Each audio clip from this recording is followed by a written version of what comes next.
الحمد للہ وکفا والصلاة والسلام علی عباده الذین اصطفى خصوصاً علی افضلہم وخاتم النبیین محمد الامین وعلی آلہ وصحبہ اجمعین اما بعد فقد قال اللہ تبارک وتعالی کما ورد فی سورة الصف اعوذ باللہ من الشیطان الرجیم بسم اللہ الرحمن الرحیم یریدون لیطفئوا نور اللہ بافواہہم واللہ متم نورہ ولو کرہ الکافرون هو الذی ارسل رسولہ بالہدی ودین الحق لیظہرہ علی الدین کلہ ولو کرہ المشرکون یا ایہا الذین آمنوا هل ادلکم علی تجارت تنجیکم من عذاب علیم تؤمنون باللہ ورسولہ وتجاہدون فی سبیل اللہ باموالکم وانفسکم ذالکم خیر لکم ان کنتم تعلمون الى قوله تعالی یا ایہا الذین آمنوا کونوا انصار اللہ کما قال عیسی ابن مریم للحواریین من انصاری الی اللہ قال الحواریون نحن انصار اللہ فآمنت طائفة من بنی اسرائیل وکفرت طائفة فأيدنا الذين آمنوا على عدوهم فأصبحوا ظاهرين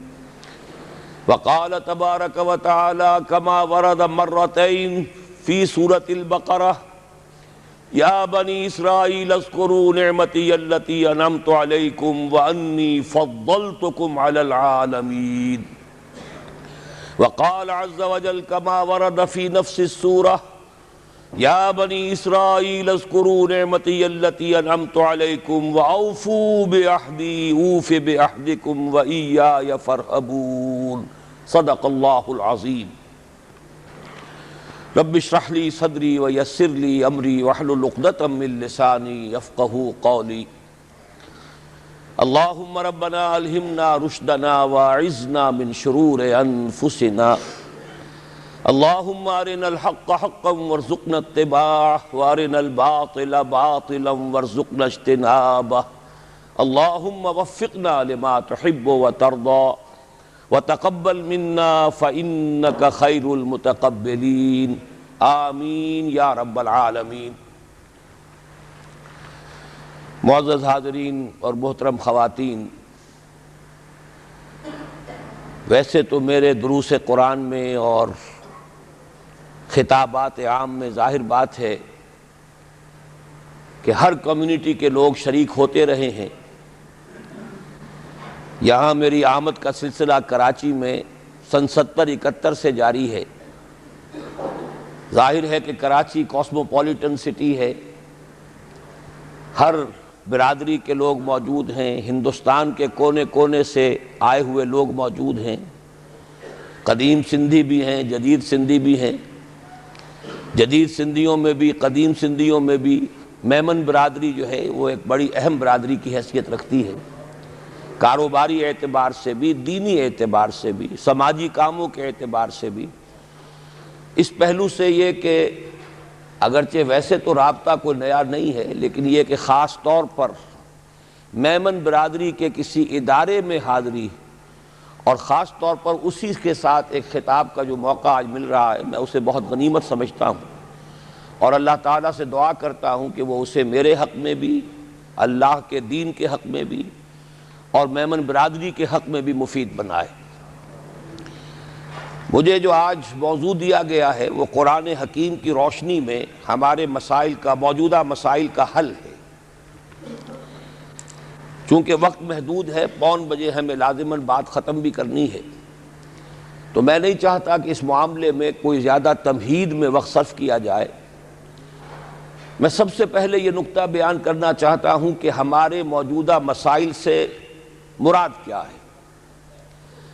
دیکھیے، ایک ہم میں سے ہر شخص کے انفرادی مسائل ہیں، معاش کا مسئلہ ہے، امن و امان کا مسئلہ ہے، پڑوس کا مسئلہ ہے، بچوں کی تعلیم کا مسئلہ ہے، وغیرہ وغیرہ. یہ ایک ذاتی مسائل ہیں کہ جن میں ہر شخص جو ہے وہ بہرحال کوئی کسی مشکل کے حوالے سے، کوئی نسبتاً سہولت کے ساتھ، لیکن یہ کہ ہر ایک جو ہے ان کے اندر مصروف ہے، مشغول ہے. اس سے ذرا اوپر اٹھیں تو ہمارا ایک ملک ہے پاکستان، مملکت خداداد، سلطنت خداداد پاکستان.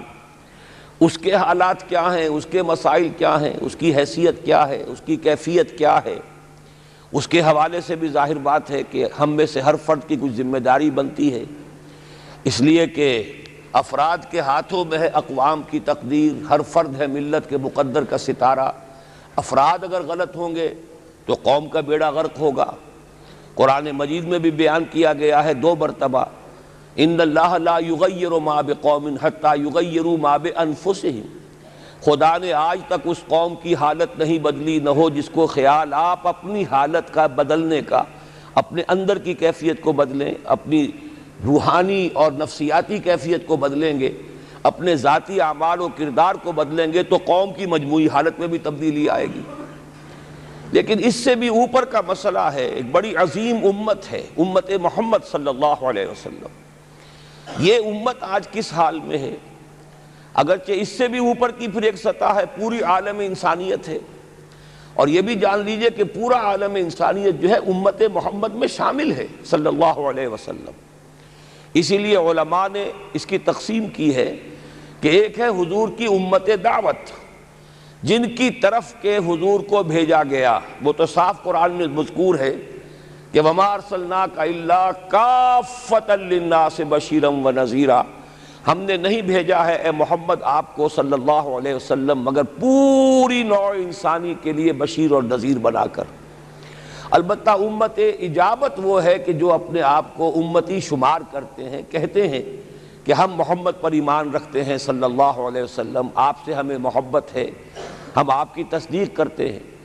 تو میں ذرا جو چوتھی سطح میں نے بیان کی ہے اس کو تو آج کی گفتگو میں نہیں لوں گا کہ پورے عالم انسانیت کی اس وقت کیا کیفیت ہے، لیکن اب میں یہ چاہتا ہوں کہ جو تیسری سطح ہے کہ سب سے پہلے ہم یہ دیکھیں کہ امت مسلمہ، امت محمد صلی اللہ علیہ وسلم آج کس حال میں ہے، کن مسائل میں گرفتار ہے.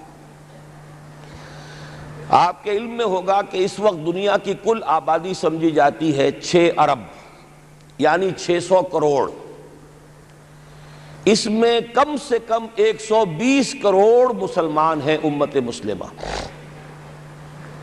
گویا کہ ہر 5واں انسان جو ہے دنیا میں وہ حضور صلی اللہ علیہ وسلم کا کلمہ پڑھتا ہے. اتنی بڑی تعداد. اس کے ساتھ ہی کتنا بڑا علاقہ جو ہے اس زمین کا وہ اللہ تعالیٰ نے اس امت کے قدموں تلے رکھا ہے. اگر آپ نے نقشہ دیکھا ہو دنیا کا تو آپ کو معلوم ہونا چاہیے کہ شمال میں جو بہت بڑا یہ نظر آتا ہے سائبیریا اور روس کا علاقہ، یہ سب غیر آباد ہے. اس طرح شمالی امریکہ میں بھی کینیڈا سے اوپر بڑے بڑے آپ کو بر اعظم سے نظر آئیں گے، یہ سب غیر آباد ہیں. جو آباد علاقہ ہے دنیا کا اور جو زرخیز علاقہ ہے دنیا کا، اس کا کتنا بڑا حصہ ہے کہ جو امت محمد صلی اللہ علیہ وسلم کے قدموں تلے. انڈونیشیا، ملائیشیا سے چلے آئیے، اس کے بعد مسلسل چاہے کہیں مسلمان اقلیت میں تھوڑے بہت ہیں، لیکن پھر بنگلہ دیش آتا ہے، بڑی عظیم اکثریت کا ملک ہے. پھر بھارت میں اگرچہ اقلیت میں ہے لیکن 20 کروڑ مسلمان بھارت میں اس وقت ہے. پھر جو پاکستان سے شروع ہوا سلسلہ، افغانستان، ایران، چلتے جائیے ادھر ترکستان، چینی ترکستان، روسی ترکستان، پھر آگے چلیے عالم عرب، افریقہ کا پورا شمالی علاقہ، افریقہ کا تقریباً سارا وسطی علاقہ. یہ سب کیا ہے؟ کتنا بڑا رقبہ ہے اور ہر طرح کی نعمت اللہ نے دی ہے. اس میں نباتات بھی ہیں، اس میں معدنیات بھی ہیں، اور سب سے بڑھ کر آج کی دنیا میں جو اہم ترین شے ہے کہ پیٹرول جو ہے، تیل جو ہے، اس کے سب سے بڑے ذخائر وہ ہیں کہ جو مسلمانوں کے قدمے تلے. اتنی تعداد میں ہونے کے باوجود، اتنے وسائل کے پر بظاہر قابض ہونے کے باوجود، سوال یہ ہے کہ کیا آج دنیا میں امت مسلمہ کو عزت حاصل ہے یا یہ ذلیل ہے؟ اسے غلبہ حاصل ہے یا مغلوب ہے؟ اسے کوئی دنیا میں وقار حاصل ہے یا یہ بالکل بے وقار ہو کر رہ گئی؟ یہ بات ہے جو ہمارے سمجھنے کی ہے آج کیوں ذلیل کہ کل تک نہ تھی پسند گستاخی فرشتہ ہماری جناب میں۔ اس وقت صورت یہ ہو چکی ہے، آپ کو معلوم ہے کہ ہر جگہ پر پسماندگی کا نشان مسلمان ہیں۔ ہمارے سارے وسائل پر دوسروں کا قبضہ ہے۔ ایک ہی شے رہ گئی تھی، تیل، خلیج کا تیل، اس پر بھی آ کر امریکہ کی فوجیں ان کے سر پر بیٹھ گئی ہیں۔ سارا کا سارا تیل اب ان کے قبضے میں ہے۔ ادھر خلیج کے دہانے کے دونوں طرف وہ اپنے مورچے بنا رہے ہیں تاکہ یہاں کسی کا داخلہ نہ ہو سکے۔ بڑے بڑے جتنے لوگ ہمارے ہیں ان سب کی دولت ان کے پاس ہے۔ کہنے کو تو سلطان آف برونائی دنیا کا امیر ترین آدمی ہے، لیکن دولت ہے کہاں اس کی؟ انویسٹڈ تو وہی ہے، اسی کے بینکوں میں ہے، انہی کی کمپنیوں میں ہے، کسی کے پاس کچھ نہیں ہے۔ سعودی عرب کے کوئی ڈالرز ہیں تو کہاں ہیں؟ جیسے شہنشاہ ایران کا جو اثاثہ تھا، سرمایہ تھا، جو سارا کا سارا انہوں نے جو ہے وہ فریز کر لیا، تو یہ دولت تو ساری وہی ہے۔ کہنے کو ہے کہ آپ کے اکاؤنٹ میں اتنا روپیہ ہے، لیکن سوال یہ کہ وہ اکاؤنٹ فی الواقع کس کے قبضے میں ہے؟ پھر آپ کو معلوم ہے کس طریقے سے مسلمانوں کے ساتھ سلوک ہو رہا ہے۔ ہر جگہ پر جہاں چاہیں، جس طرح چاہیں انہیں ستا لیں۔ اور ان میں بھی سب سے بڑھ کر جو بات میں آپ سے کہوں گا، آج دنیا میں جتنے بڑے پیمانے پر محمد عربی صلی اللہ علیہ وسلم کی توہین و تذلیل ہوئی ہے، پوری انسانی تاریخ میں نہیں ہوئی۔ رشدی نے کتاب لکھی، بدترین حملے کیے۔ کیا رنگیلا رسول کتاب تھی جو لکھی تھی کسی ہندو نے، جس کو کہ ایک مسلمان نے پھر خنجر گھونپ کر اور ہلاک کر دیا تھا، وہ تو کچھ بھی نہیں تھی۔ اس کتاب کو رنگیلا رسول کو 100 سے ضرب دیجئے تو یہ کتاب بنتی ہے، سیٹنک ورسز، اور وہ ملینز نہیں بلینز کی تعداد میں شائع ہوئی۔ اس کے خلاف احتجاج اگر کسی نے کیا ہے تو ان کے اوپر جوتے پڑے ہیں، ان پر ڈنڈے پڑے ہیں۔ پوری مغربی دنیا اس کے پیچھے آ گئی ہے، سپورٹ کیا ہے۔ لے دے کے ایک ملک نکلا ایران، اس نے کم سے کم یہ کہ اس کے قتل کا فتویٰ تو دیا، لیکن کیا کرے، قتل کرنے کی تو نوبت نہیں آئی۔ پورا عالم عیسائیت اس کی پشت پناہ ہے، اس کی مدد کر رہا ہے۔ یہ اتنی بڑی توہین محمد رسول اللہ صلی اللہ علیہ وسلم کی اور آپ کی ازواج مطہرات کی، اور یہ بظاہر ایک ایسے شخص کے ہاتھوں جس کا نام مسلمانوں کا سا ہے، اس کا اتنا بڑے پیمانے پر ہونا، اور پھر یہ کہ مسلمان 120 کروڑ ہونے کے باوجود کچھ نہیں کر سکتے۔ میں وہ چیزیں نہیں گنوانا چاہتا کہ 15 لاکھ جو ہیں وہ ہمارے افغان بھائی جو ہیں انہوں نے جانیں دیں، فائدہ کس کو پہنچا؟ تاحال امریکہ کو، کہ اس کی جو مد مقابل قوت تھی USSR وہ ختم ہو گئی۔ اسی طریقے سے جو کچھ کشمیر میں ہو رہا ہے، ہماری بے حمیتی، بے غیرتی کا عالم یہ ہے۔ ہم کچھ اندر خانے تھوڑی بہت کو مدد کر کے سمجھتے ہیں کہ ہم نے فرض ادا کر دیا، جبکہ فرض تو یہ ہونا چاہیے تھا کہ ہم براہ راست اعلان کرتے اور انڈیا کو الٹیمیٹم دیتے کہ سٹاپ دس بزنس، یا یہ کہ پھر ہم سے جنگ ہے۔ جنگ کا نتیجہ تو پھر اللہ جس کو چاہے دے گا۔ اگر انسان اللہ تعالیٰ پر اعتماد رکھتا ہو، توکل رکھتا ہو، اپنے موقف کی حقانیت پر بھی اسے یقین ہو، تو کم من فیۃ قلیلۃ غلبت فیۃ کثیرۃ، تاریخ میں ہمیشہ ہوتا آیا ہے کہ چھوٹی قوتیں جو ہیں ان کو غلبہ اللہ نے عطا کیا ہے بڑی قوتوں پر، لیکن بے غیرتی کا عالم یہ ہے، بے حمیتی کا عالم یہ ہے۔ زبانی کلامی ہم سے بڑا ہمدرد کوئی نہیں مسلمانان کشمیر کا، جس لیڈر کو دیکھو بڑھ چڑھ کر بیان دے گا، لیکن عملاً ہم کیا کر رہے ہیں؟ یہ ساری صورتحال جو میں نے آپ کو بتائی ہے، ویسے تو اب یہ کہ اگر اس میں ایک خاکہ سا میں نے آپ کے سامنے رکھا ہے، اس میں رنگ بھروں تو ظاہر ہے کہ یہ پورا گھنٹہ اسی میں لگ جائے گا، لیکن جو اس کا اصل لب لباب ہے وہ یہ ہے کہ ہم اپنی جگہ بڑے خوش ہیں کہ ہم امت مرحوم ہیں، ہم تو امت محمد ہیں صلی اللہ علیہ وسلم، ہم تو اللہ کے پیارے ہیں، ہم اللہ کے لاڈلے ہیں، ہمیں اللہ کی شفاعت، ہمیں اللہ کے رسول کی شفاعت بھی ملے گی، جنت تو گویا کہ ہمارا پیدائشی مقام ہے۔ یہ سارے جو بھی ہمارے ذہنوں کے اندر ہیں خیالات، اور یہ جو ہمارے من گھڑت عقائد ہیں، آپ سوچئے کہ جب ہم جو آبجیکٹیو کنڈیشنز ہیں، گیون کنڈیشنز ہیں، جو سامنے کے حالات ہیں، ان سے جب تقابل کرتے تو معاملہ بہت مختلف ہے۔ یہ کیوں ہے؟ اصل میں سوال جب تک آپ اپنے سامنے نہیں رکھیں گے، اس کا جواب جو ہے اب اس پر غور کیجئے کیوں ہے۔ کیا اللہ تعالیٰ کو محمد الرسول اللہ کی عزت و حرمت پیاری نہیں ہے؟ کیا محمد الرسول اللہ اللہ کے پیارے نہیں ہیں؟ حبیب رب العالمین نہیں ہیں؟ کیا اللہ تعالیٰ کو کفار سے زیادہ محبت ہے؟ کیا وجہ ہے؟ رحمتیں ہیں تیری اغیار کے کاشانوں پر اور برف گرتی ہے تو بیچارے مسلمانوں پر۔ سائنس میں وہ آگے ہیں، مالیات پر ان کا شکنجہ کسا ہوا ہے پوری دنیا پر، تہذیب ان کی ہے، تمدن ان کا ہے، ہم تو ان کے کیمپ فالوورز ہیں، نقش قدم پر چل رہے ہیں، ہم تو ان کی صرف یہ کہ نقالی کر رہے ہیں۔ تو سوچئے وجہ کیا ہے؟ کیا اللہ کو کفر زیادہ پسند ہے اسلام سے؟ کیا اللہ کو محمد الرسول اللہ صلی اللہ علیہ وسلم کی عزت و حرمت کا کوئی خیال نہیں؟ سوچنے کی بات ہے۔ ظاہر بات ہے کہ ان سوالات کا جواب تو ہاں میں آپ نہیں دے سکتے، یقیناً ایسا نہیں ہے۔ بہرحال وہ کافر ہیں، وہ اللہ کو نہیں مانتے، اللہ کے رسول کو نہیں مانتے۔ چلیے اللہ کو کسی نام سے مان لیا، گاڈ کہہ دیا، لیکن اللہ کے رسول کو تو نہیں مانتے۔ ایمان کا سارا دار و مدار تو رسالت پر ہے، اللہ کے اس کلام کو تو نہیں مانتے، اور اس کے باوجود ان کے لیے عزت ہے۔ رحمتیں ہیں تیری اغیار کے کاشانوں پر، برف گرتی ہے تو بیچارے مسلمانوں پر۔ یہ ایک لمحہ فکریہ ہے، یہ سوچنے کی بات ہے کہ ایسا کیوں ہے۔ اس کا جو جواب میں آپ کو دوں گا وہ ذرا سا کڑوا جواب ہے۔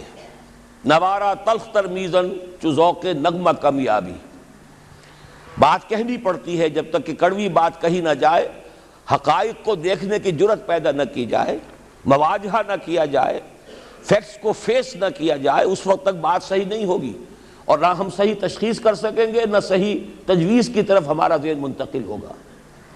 میں بہت سخت بات کہہ رہا ہوں، آج آسمان کے نیچے اس زمین پر عذاب الہی میں گرفتار امت مسلمہ ہے۔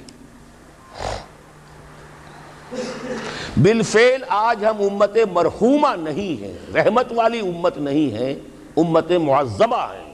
آج ہم پر اللہ کا عذاب ہے۔ وہ کیوں ہے؟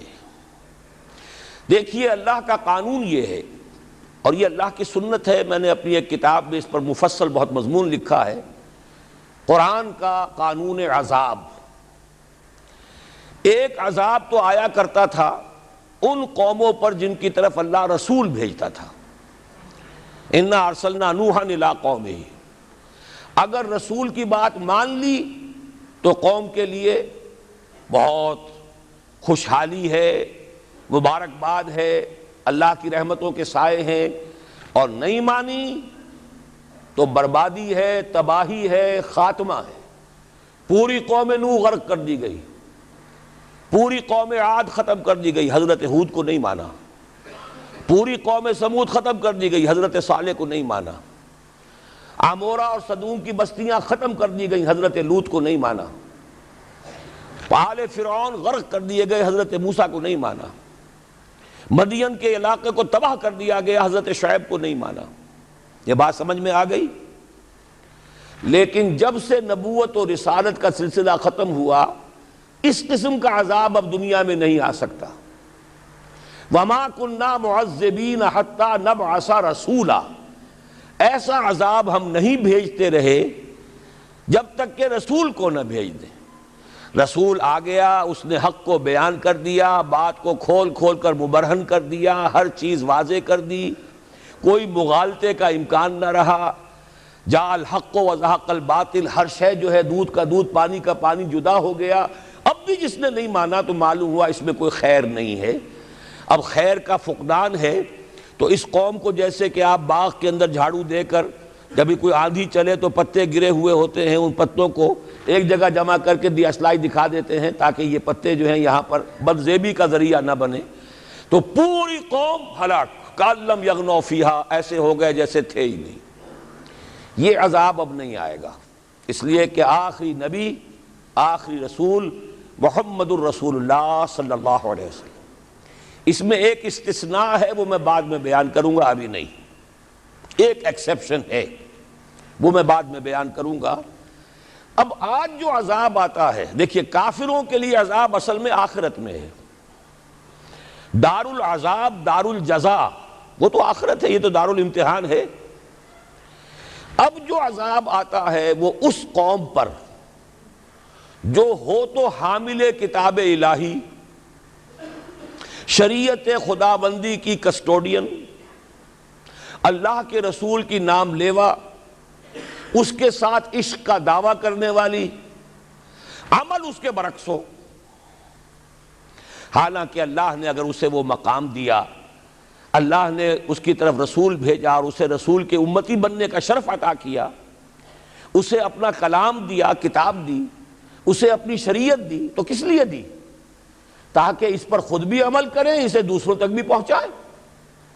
وہ گویا کہ اس روئے ارضی پر وہ امت، وہ قوم اللہ کی نمائندہ قوم ہوتی ہے، ریپرزنٹیٹو ہوتی ہے۔ اے انسانوں، ہمارے پاس ہے تمہارے خالق اور مالک اور پروردگار کا قانون، ہمارے پاس ہے اس کی ہدایت، ہمارے پاس ہے اس کی کتاب، ہمارے پاس ہے اس کے رسول کا اسوہ۔ آؤ ہماری طرف، ہمیں جانچو، ہمیں پرکھو، ہمیں دیکھو، ہم واقعتاً اسی کتاب کے مطابق چل رہے ہیں نا؟ دیکھ لو، ہم جو کہتے ہیں وہی کرتے ہیں نا؟ وہی بات تو نہیں ہے کہ لما تقولون ما لا تفعلون، کبر مقتا عند اللہ ان تقولوا ما لا تفعلون۔ آؤ دیکھو، ہم نے اس کتاب کے مطابق، اللہ کی ہدایت کے مطابق کیسا اچھا معاشرہ بنایا ہے، کیسا انصاف ہے، کیسا امن ہے، کیسا بھائی چارہ ہے، کیسی اخوت ہے۔ آؤ دیکھو ہمارے ہاں تقسیم دولت کا نظام کتنا صحیح ہے۔ ایسا نہیں ہے کہ کوئی جو ہے اسے دولت کی بدہضمی ہو رہی ہو اور کوئی وہ ہے کہ جو بھوکا مر رہا ہو، ایسا نہیں ہے۔ دیکھو ہمارے ہاں انسانی شرافت، انسانی عزت، انسانی پریسٹیج اور انسانی حقوق بہتر سے بہتر شکل میں موجود ہیں۔ حریت ہے، آزادی اظہار رائے ہے، سب کچھ ہے۔ یہ کام اگر وہ امت کرے تو اس سے زیادہ خوش نصیب کوئی نہیں۔ پھر دنیا میں اس کو غلبہ ہوگا، دنیا کی خلافت اس کو دی جائے گی، دنیا کی امامت اس کو دی جائے گی، دنیا کی قیادت اس کو دی جائے گی۔ جیسے کبھی اقبال نے کہا تھا کہ سبق پھر پڑھ شجاعت کا، عدالت کا، صداقت کا، لیا جائے گا تجھ سے کام دنیا کی امامت کا۔ لیکن پھر وہی سبق پڑھنا پڑے گا جو صحابہ کرام نے پڑھا تھا۔ جب صحابہ کرام نے وہ سبق پڑھا تھا تو دنیا کی امامت اللہ نے ان کو عطا کی تھی کہ نہیں کی تھی؟ اگر تو اس کے مطابق عمل ہے تو ان سے زیادہ اللہ کو محبوب کوئی نہیں۔ اور اگر طرز عمل برعکس ہو جائے، کہیں کچھ اور کریں کچھ اور، کہیں یہ کہ قرآن پر ہمارا ایمان ہے اور اس کے قانون کو نافذ نہ کریں،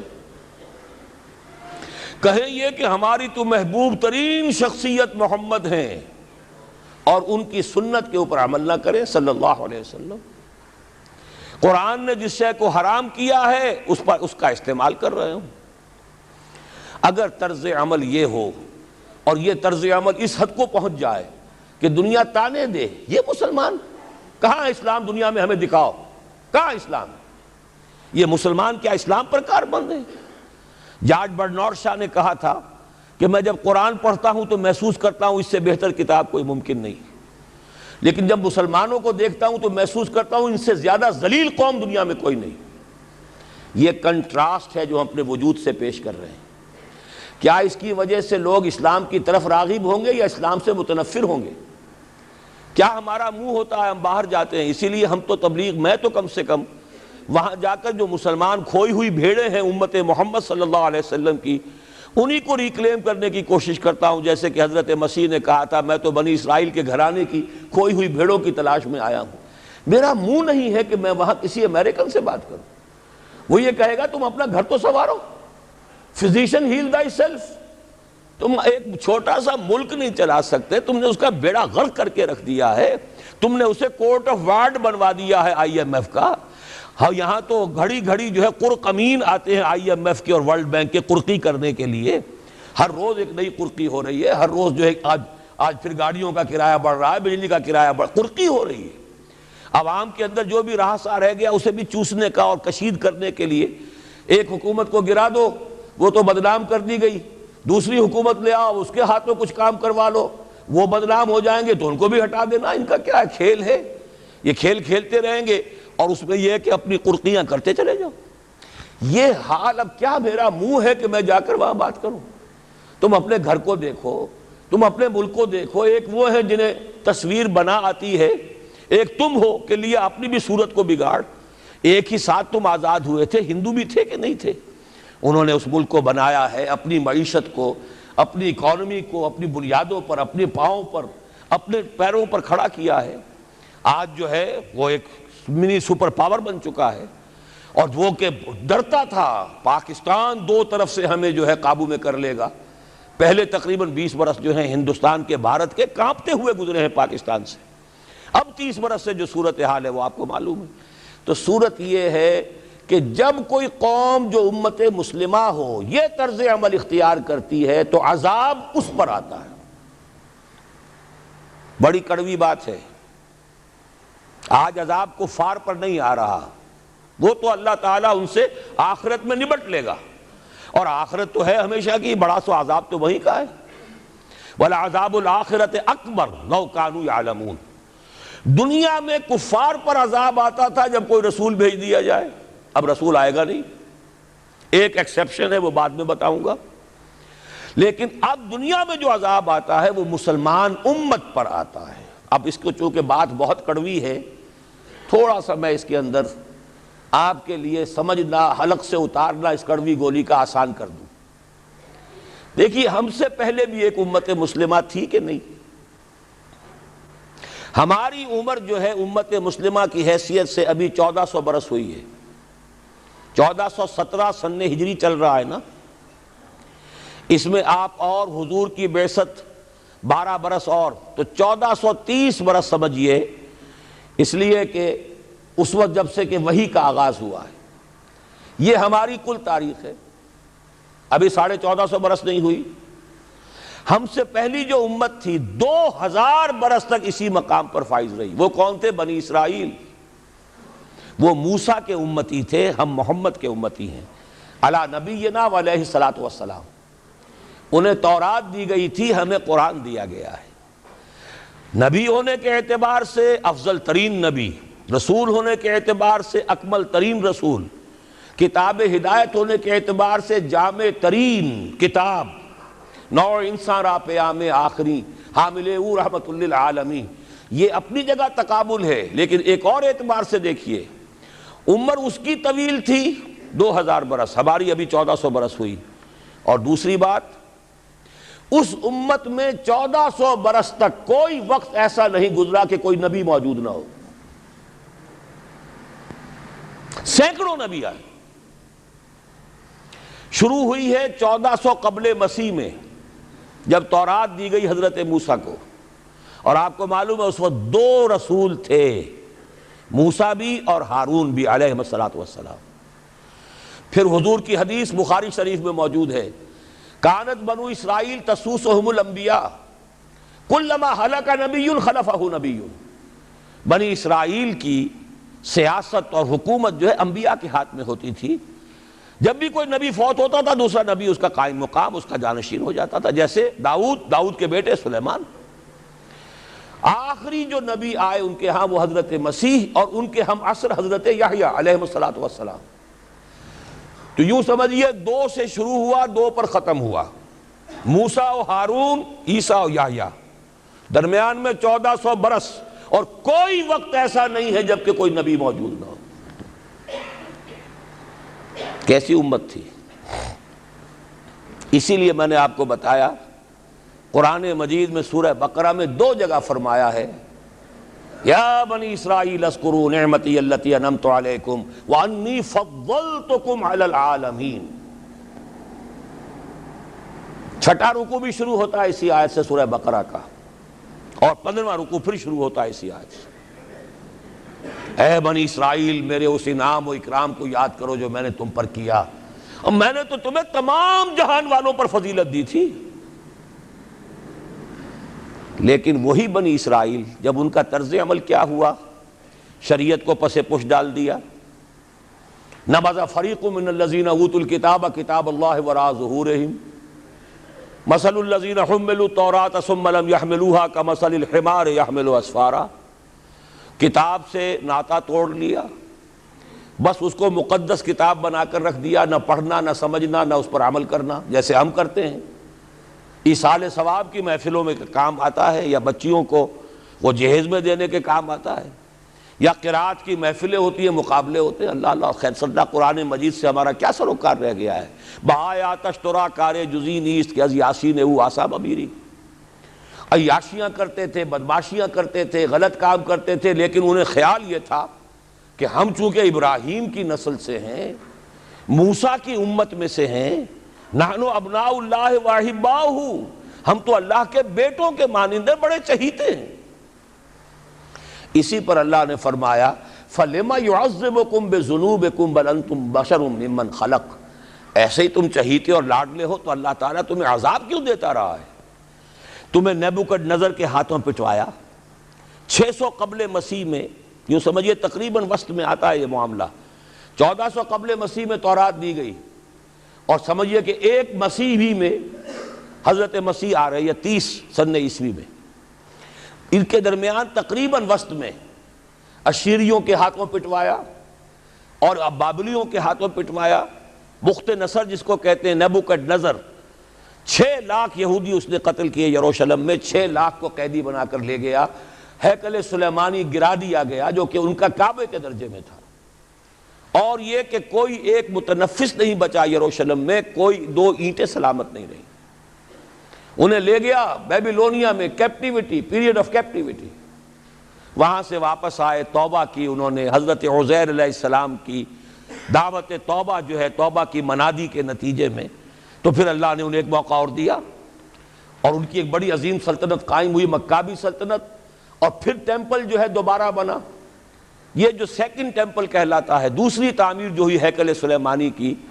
اس کو بھی پھر دوبارہ جب ان کے ہاں وہی لچھن آئے، میں تجھ کو بتاتا ہوں تقدیر امم کیا ہے، شمشیر و ثنا اول، طاؤس و رباب آخر. جب وہی لچھن ہو گئے، پھر عذاب کے کوڑے پڑے، پہلے گریکس کے ذریعے، یونانیوں کے ذریعے، پھر رومنز کے ذریعے.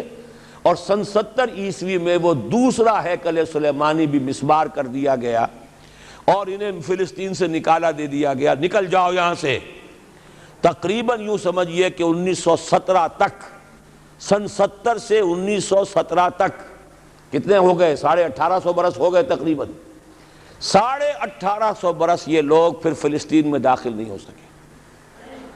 اور وہ ہیکل سلیمانی آج تک بھی پڑا ہوا ہے منہدم، سوائے اس کی ایک دیوار کے جسے یہ ویلنگ وال کہتے ہیں. وہاں جاتے ہیں، رو دھو کر آ جاتے ہیں. اب تو خیر ان کا قبضہ ہے، جانا آنے کا سوال نہیں رہا، ورنہ 1967 سے پہلے بھی اجازت لے کر جاتے تھے، ماتم کر کے آ جاتے تھے.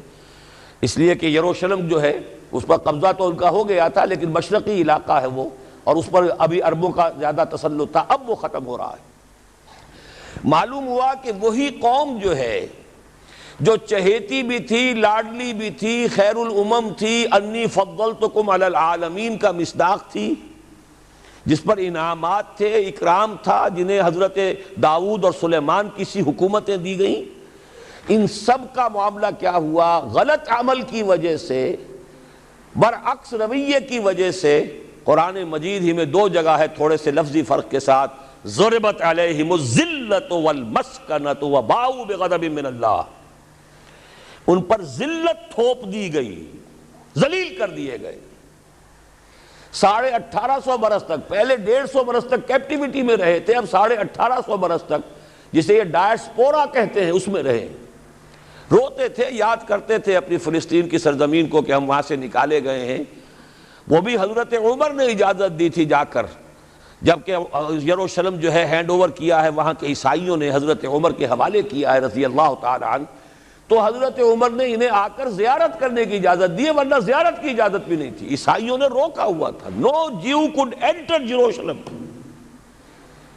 اور وہ جو معاہدہ کیا تھا عیسائیوں نے حضرت عمر سے، یہ ان کی طرف سے شرط تھی کہ آپ یہاں یہودیوں کو آباد ہونے کی اجازت نہیں دیں گے، لیکن کم اینڈ وزٹ، آئیں، زیارت کریں اور جائیں، لیکن یہاں آباد نہیں ہوں گے. یہ قوم جو اونچی تھی، بڑی تھی، فضلتکم علی العالمین تھی، لیکن وہی قوم ضربت علیہم الذلۃ والمسکنۃ وباؤوا بغضب من اللہ، اللہ کے غضب کو لے کر لوٹی. یہ ہے اصل میں وہی معاملہ جو آج ہمارے ساتھ ہے. اللہ کا قانون تو غیر جانبدار ہے. وَلَن تَجِدَ لِسُنَّتِ اللَّهِ تَحْوِيلًا وَلَن تَجِدَ لِسُنَّتِ اللَّهِ تَبْدِيلًا. اللہ کا قانون قوموں اور امتوں کے لیے بدلتا نہیں. وہی صورت ہے. ہمیں بھی کہا گیا کنتم خیر امت اخرجت للناس، تم بہترین امت ہو جسے دنیا والوں کے لیے نکالا گیا ہے. تمہارا کام کیا ہے؟ ہم تو جیتے ہیں کہ دنیا میں تیرا نام رہے، کہیں ممکن ہے کہ ساقی نہ رہے جام رہے. ہمارا کام تو تھا اس اسلام پر عمل کریں اور دنیا کو دعوت دیں، اپنے عمل میں بھی گواہی دیں. آؤ دیکھ لو ہم جو کچھ کہہ رہے ہیں یہ تھیوری نہیں ہے، یہ صرف لفاظی نہیں ہے، یہ شاعری نہیں ہے. اگر محمد رسول اللہ نے فرمایا صلی اللہ علیہ وسلم سید القوم خادمہم، آؤ دیکھ لو مدینے میں ہمارا خلیفہ عمر فاروق خادم ہے کہ نہیں ہے؟ کیا کوئی بادشاہ ہے؟ کیا اس نے کوئی محل بنایا ہے؟ کیا اس کے لیے کوئی خدم و حشم ہے؟ کیا اس کے لیے کوئی باڈی گارڈ ہے؟ کچھ بھی نہیں. جیسی جھونپڑیاں دوسروں کی ہیں ویسی جھونپڑا اس کا ہے. جیسے پیبند لگے ہوئے کپڑے دوسروں کے ہیں بلکہ دوسروں کے بہتر بھی ہوں گے، اس کے کپڑوں میں پیبند لگا ہوا ہے. اس کے نام سے قیصر و کسریٰ کے درباروں میں لرزہ ہے، لیکن اس کی سادگی کا عالم یہ. آؤ دیکھو، see with your own eyes, come here, see it. یہ اگر ہم کرتے اور کر سکتے، جب تک کرتے رہے تو ہم سے اونچا کوئی نہیں، اللہ کا ہم سے بڑھ کر محبوب کوئی نہیں، ہم سے زیادہ امت مرحومہ اور کوئی نہیں. لیکن جب ہم نے برعکس روش اختیار کی تو کیا ہوا؟ جیسے انہیں پٹوایا گیا تھا ایشورینز کے ہاتھوں، ہمیں پٹوایا گیا سب سے پہلے جو صلیبیوں کے ہاتھوں، کروسیڈرز. کئی لاکھ مسلمان قتل ہوا کروسیڈز کے اندر. جب پہلی مرتبہ عیسائیوں نے قبضہ کیا یروشلم پر، تقریباً 90 برس 88 برس عیسائیوں کے قبضے میں رہا ہے. اب وہ دوبارہ چلا گیا یہودیوں کے قبضے میں. اس وقت جو ہے اتنا قتل عام ہوا تھا عربوں کا اور مسلمانوں کا یروشلم میں کہ جب فاتحین کے گھوڑے داخل ہوئے ہیں شہر کے اندر تو گلیوں کے اندر ان کے گھٹنوں تک خون کی نہر بہہ رہی تھی. اس کے بعد آیا فتنہ تاتار، کروڑوں مسلمان قتل ہوئے. یہ لاکھوں کی بات نہیں ہے، کروڑوں مسلمان. پورا روسی ترکستان کا علاقہ ختم ہوا، افغانستان ختم ہوا، ایران ختم ہوا، عراق ختم ہوا. 4 عظیم مملکتیں. اور آخری خلیفہ بنو عباس کا وہ گھسیٹ کر نکالا گیا اپنے محل سے، مستعصم باللہ. ویسے تو نسلاً تو حضور کے چچا کی نسل سے تھا، عباسی تھا، حضرت عباس رضی اللہ تعالی عنہ کی نسل سے ہے، مستعصم باللہ. لیکن اس کو گھسیٹ کر نکالا گیا ایک جانور کی کھال کے اندر لپیٹ کر، اور تاتاریوں نے اپنے گھوڑوں کے سموں تلے اسے کچل دیا. وہ دن اور آج کا دن پھر امت مسلمہ کی قیادت عربوں سے چھین لی گئی. اس کے بعد اللہ نے پھر کرم فرمایا، پھر کچھ اولیاء اللہ کے ذریعے سے، کچھ صوفیاء کے ذریعے سے اتنا بڑا معجزہ ہو گیا، جیسا کہ حضرت عزیر علیہ السلام کے ذریعے سے ہوا تھا کہ یہود میں دوبارہ انابت اللہ، توبہ کا جذبہ پیدا ہو گیا. ایسے ہی کچھ صوفیاء کرام کے ذریعے سے، نیک لوگوں کے ذریعے سے، اللہ والوں کے ذریعے سے، وہی تاتاری جنہوں نے کروڑوں مسلمانوں کو قتل کیا تھا خود مسلمان ہو گئے. ہے آیا فتنہ تاتار کے افسانے سے، پاسباں مل گئے کعبے کو صنم خانے سے. پھر غلبہ ہوا، پھر ترکوں کی عظیم حکومتیں قائم ہوئی، ترکان تیموری، Terken Usmani, Terken Seljuqi, Terken صفوی. عرب تو معزول ہو گئے تھے لیکن ترکوں کی زیر قیادت پھر گریٹ آٹومان امپائر بھی قائم ہوئی. اس کے بعد پھر جب وہ ترکوں کے اندر بھی وہی بادشاہت، وہی عیاشیاں، وہی محل بن رہے ہیں، وہی جو ہے توپ کاپی محل جا کر دیکھ لیجئے، وہی عیاشیاں شروع ہو گئی، وہی عللے تللے ہو گئے، وہی ظلم شروع ہو گئے. تو پھر اللہ نے دوبارہ پھر ہمیں یورپی اقوام کے ہاتھوں ذلیل کیا.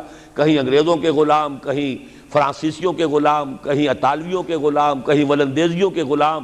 پورا عالم اسلام اس صدی کے آغاز میں، پہلی جنگ عظیم کے بعد پورا عالم اسلام غلامی میں تھا، سوائے نجد کا ایک علاقہ تھا کہ نجد میں ابھی تیل برآمد نہیں ہوا تھا، ورنہ سب سے پہلے پنجے وہاں گڑتے.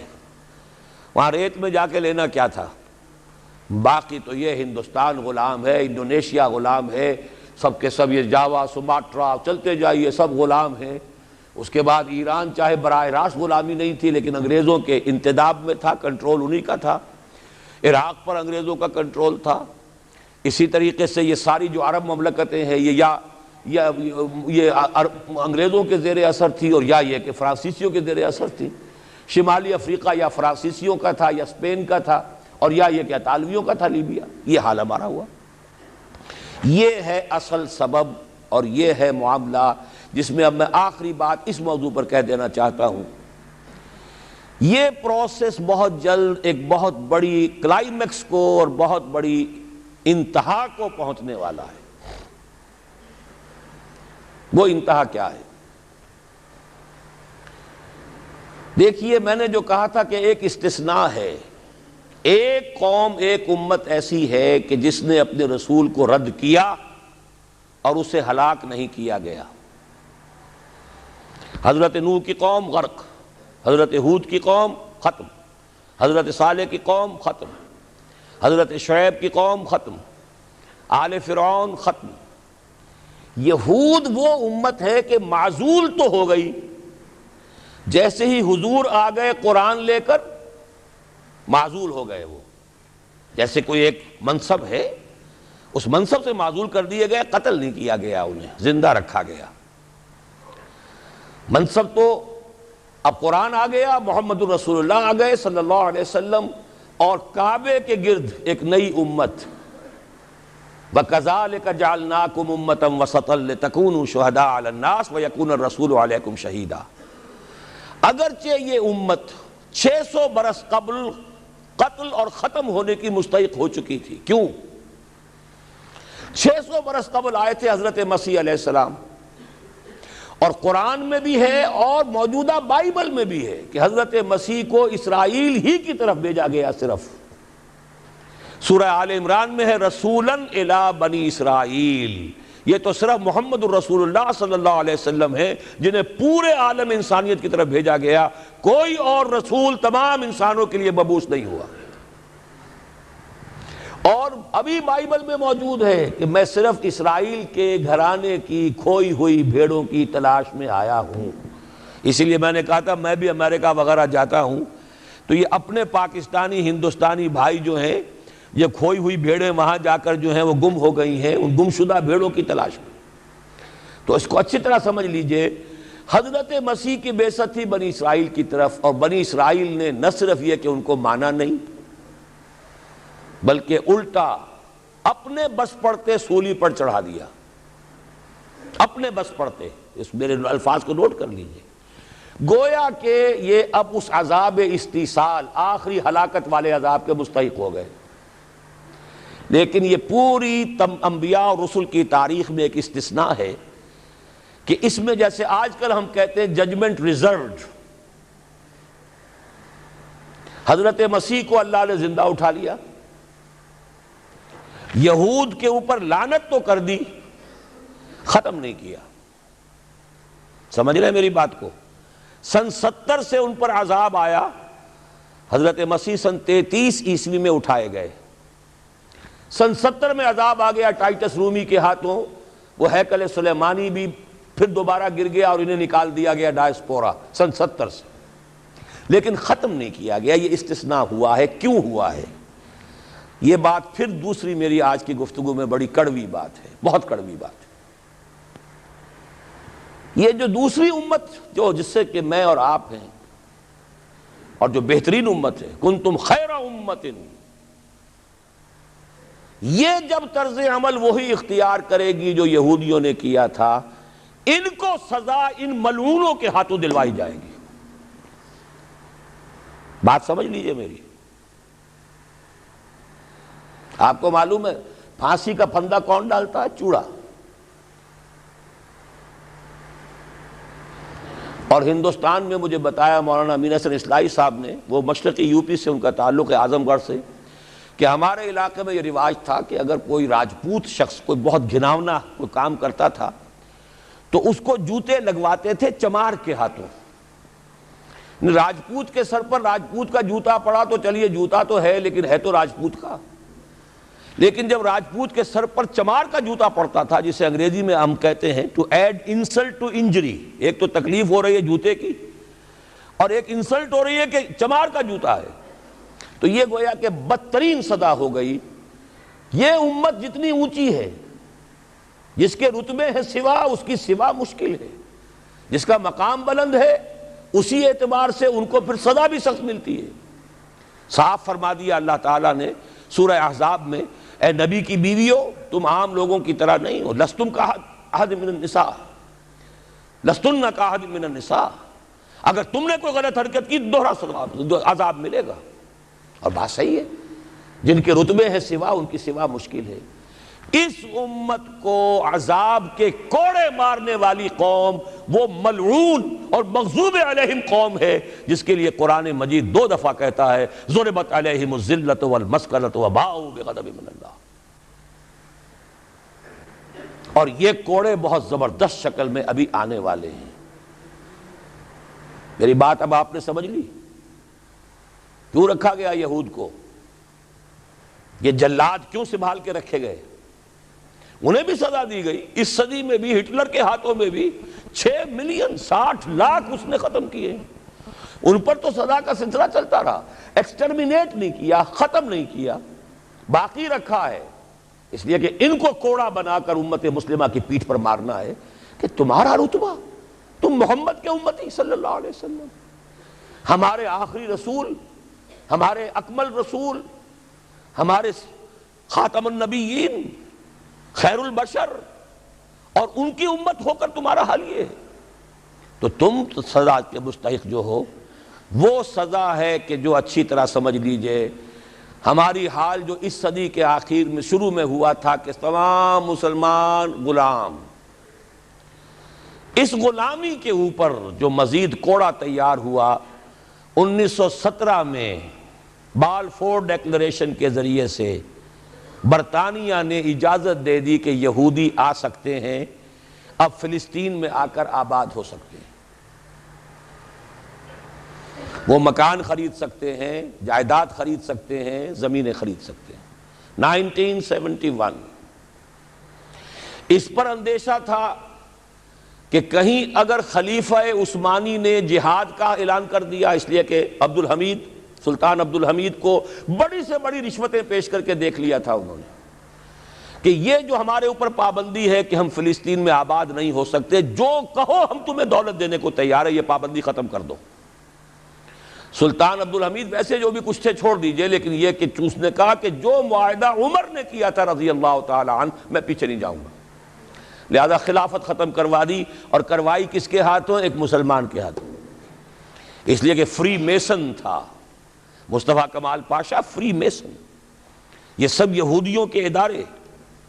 چاک کر دی ترک ناداں نے خلافت کی قبا، سادگی اپنوں کی دیکھ اوروں کی عیاری بھی دیکھ۔ ہندوستان میں ہنگامہ چل رہا ہے، تحریک چل رہی ہے، مسلمان ہجرت کر رہے ہیں اور سب کچھ ہو رہا ہے، اور ہندو بھی شامل ہو رہے ہیں خلافت کی تحریک میں، لیکن اب مدعی سست گواہ چست، جب مصطفیٰ کمال نے خود ختم کر دی تو سب پانی پڑ گیا آگ کے اوپر، اب کیا بولیں، کس کو برا کہیں؟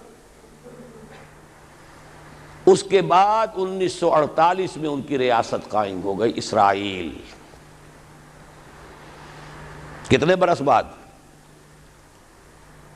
ریاست تو خیر اس وقت بھی ان کی نہیں تھی جبکہ ٹائٹس نے ختم کیا ہے، وہ تو بہت پہلے کی بات تھی، تقریباً 2000 سال بعد اسرائیل 1967 میں جنگ کروائی، اور یہ بالکل صدام کی طرح کا مسئلہ تھا۔ 1967 کی جنگ میں ایک سازش تھی، انہوں نے بطور مہرہ استعمال کیا جمال عبد الناصر کو، جس نے اچانک جو ہے ایلات کی بندرگاہ کو بلاک کر دیا۔ 1967 اس پر جھپٹا مارا ہے اسرائیل نے، ادھر سے سینائی لے لیا، ادھر سے گولان ہائٹس لے لیے، ادھر سے جو ہے West Bank of Jerusalem, West Bank of Jordan لے لیا۔ یہ 67 کی بات ہے۔ پھر عالم عرب میں ایک ملک ذرا نکلنے لگا تھا کہ شاید ایک کے پاس پیسہ بہت تھا، لیبیا کے پاس، وہ مدد کر سکتا تھا کسی مسلمان ملک کی کہ وہ ایٹم بم بنا لے۔ 2 ملک ایسے تھے، ایک غیر عرب، ایک عرب۔ عراقیوں کے پاس کچھ صلاحیت معلوم ہو رہی تھی کہ کچھ دانت شاید نکل آئیں، جیسے دودھ کے دانت ہوتے ہیں تو شاید ایٹمی دانت نکل آئیں، وہ بھرکس ان کا نکالا ہے۔ ایک دفعہ جا کر آپ کو یاد ہوگا ہوائی جہاز گئے اور سب کا تہس نہس کر کے آ گئے، اور وہ سخت جان قوم نکلی، انہوں نے پھر کچھ بنا لیا، تو پھر وہی 100 دام، 100 دام جال، پھر وہ 100 دام جو ہے جال کی شکل بچھا کر، اور جو پھنسایا ہے تو اگلا پچھلا کھایا پیا سارا اگلوا لیا. نتیجہ کیا نکلا؟ جنگ خلیج کے بعد اب عالم عرب پورا کا پورا اسرائیل کے سامنے سرنگوں ہے. وہ شاہ حسن ہو یا شاہ حسین ہو، کچھ تو پہلے ہی اپنے تھے، چاہے شاہ فہد ہوں اور چاہے حسنی مبارک ہوں. اب رہ کون گیا؟ اس سے بڑی ذلت کوئی ہے؟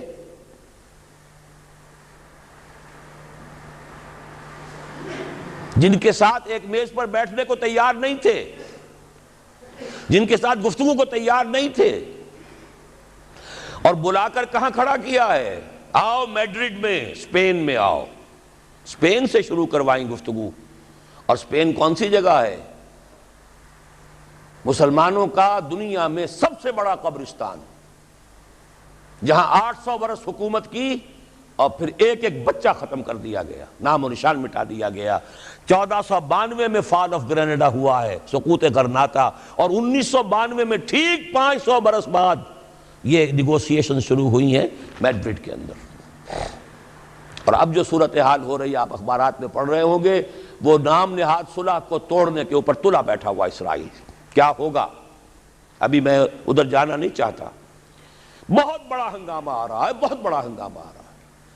اور سب سے بڑا یہ عذاب کا کوڑا جو ہے یہودیوں کے ہاتھوں کس پر پڑے گا؟ عربوں پر. کیوں پڑے گا؟ اس لیے پڑے گا کہ اس امت مسلمہ میں عربوں کی فضیلت سب سے اونچی ہے. اصول تو وہی ہے، جن کے رتبے ہیں سوا ان کی سوا مشکل ہے. عرب کون ہیں؟ جن میں سے حضور تھے صلی اللہ علیہ وسلم. یہ رتبہ بلند ملا جس کو مل گیا، ہر مدعی کے واسطے دار و رسن کہاں. عرب کون ہیں؟ جن کی مادری زبان میں اللہ کا کلام ہے. مجھے اور آپ کو 100 پاپڑ بیلنے پڑیں گے قرآن کو سمجھنے کے لیے. ہماری بہت عظیم اکثریت تو پھر بھی نہیں سمجھ سکے گی، ترجمے پڑھ لے گی زیادہ زیادہ، اور کیا کرے گی؟ ان کی مادری زبان. انہوں نے جب پیٹھ دکھائی اور اس صدی میں کولونیل رول سے آزاد بظاہر ہو جانے کے باوجود کسی نے قبلہ راست کردم، کسی نے وہ قبلہ کر لیا واشنگٹن کی طرف، کسی نے کر لیا ماسکو کی طرف، تو بدترین سزا کے وہی مستحق ہیں. اور جان لیجئے کہ وہ ہولوکاسٹ مڈل ایسٹ میں آنے والا ہے، آرمگڈون، الملحمۃ العظمیٰ. میں نے یہ ساری چیزیں اپنی ایک کتاب میں لکھ دی ہیں، سابقہ اور موجودہ مسلمان امتوں کا ماضی حال اور مستقبل. ایک موجودہ امت مسلمہ ہے ہم، ایک سابقہ امت مسلمہ ہے معزول شدہ، وہ ہیں یہود، اب بھی موجود ہیں، امت موسیٰ ہے، صاحب تورات ہے. ان کا ماضی کیا ہے، حال کیا ہے، مستقبل کیا ہے؟ مستقبل میں سب سے بڑا پیچ جو پڑنے والا ہے، جیسے پتنگوں کا پیچ ہوتا ہے، ان دو امتوں کا ہے.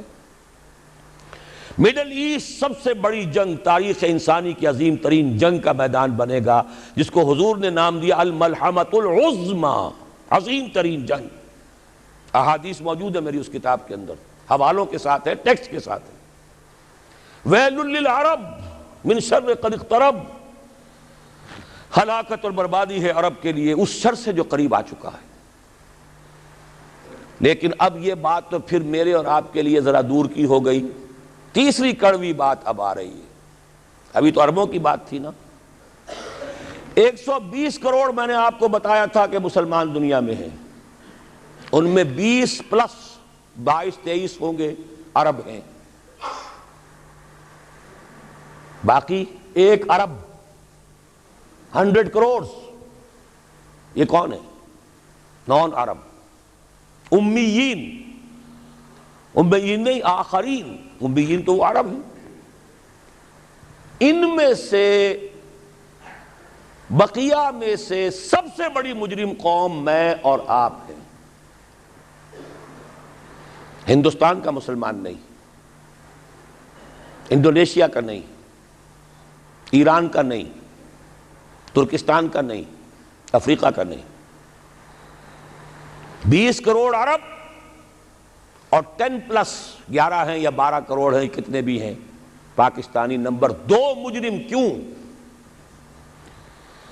انہوں نے ایک ملک بنوایا اسلام کے نام پر، لاکھوں انسانوں کی جانیں گئیں، ہزارہا عصمتیں لوٹی، کتنا بڑا تبادلہ آبادی ہوا، کتنی مسلمان عورتیں ہندوؤں کے قبضے میں رہ گئی۔ کس نام پر؟ ہمیں اسلام کے لیے ملک چاہیے۔ قائد اعظم نے فرمایا ہم اس لیے پاکستان چاہتے ہیں کہ اسلام کے اصول حریت و اخوت و مساوات کا ایک نمونہ عہد حاضر میں پیش کریں۔ 50 برس ہو چکے ہیں، نوٹ کر لیجئے۔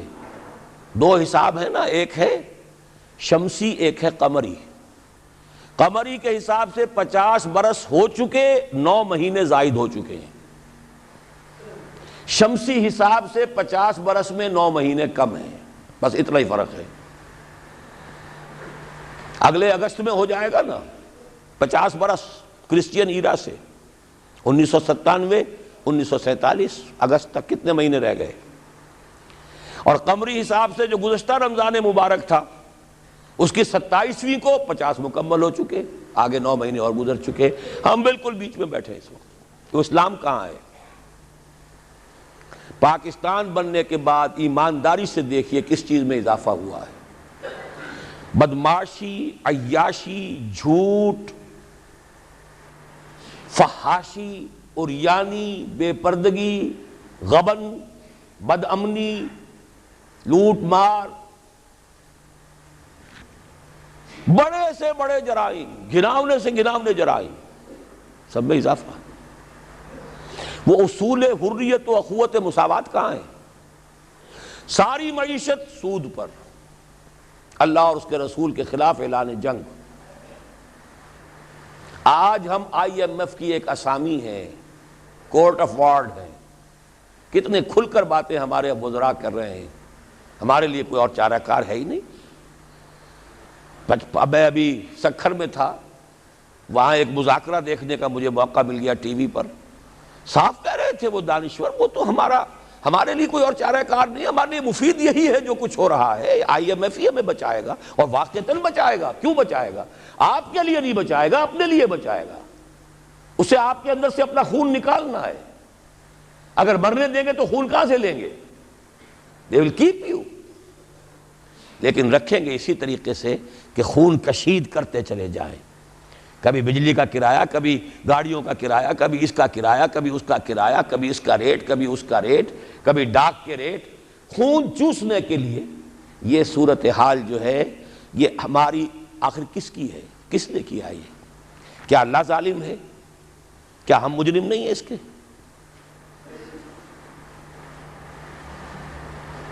یہ اجتماعی جرم، اور کوئی ملک اسلام کے نام پر نہیں بنا، اچھی طرح نوٹ کر لیجئے۔ انڈونیشیا میں تحریک چلی، وہ ملائی نیشنلزم کے نام پر، ملے نیشنلزم۔ عربوں نے انگریزوں سے نجات حاصل کی، یا فرانسیسیوں سے، عرب نیشنلزم کے نام پر، العروبہ۔ صرف ایک ملک بنا تھا، پاکستان کا مطلب کیا؟ لا الہ الا اللہ۔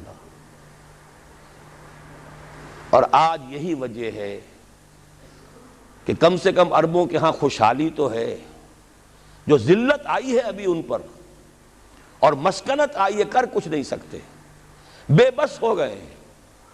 جزیرہ نماء عرب میں آج یہود اور عیسائی دندناتے پھر رہے ہیں، ان کے فوجی مراکز قائم ہو چکے ہیں، نجد کے پورے علاقے کے اوپر ان کا قبضہ ہے اس وقت۔ ذلت ہی ہے نا۔ ہمارے ہاں تو بھوک بھی ہے، ہم تو اس سے آگے بات جا رہی ہے۔ ہمارے ہاں یہ مسئلہ اور آگے بڑھے گا تو کیا شکلیں ہوں گی۔ بھوکے بھیڑیے جس طریقے سے پیٹ پھاڑیں گے محلوں میں رہنے والوں کے اور کوٹھیوں میں رہنے والوں کے، وہ وقت دور نہیں ہے۔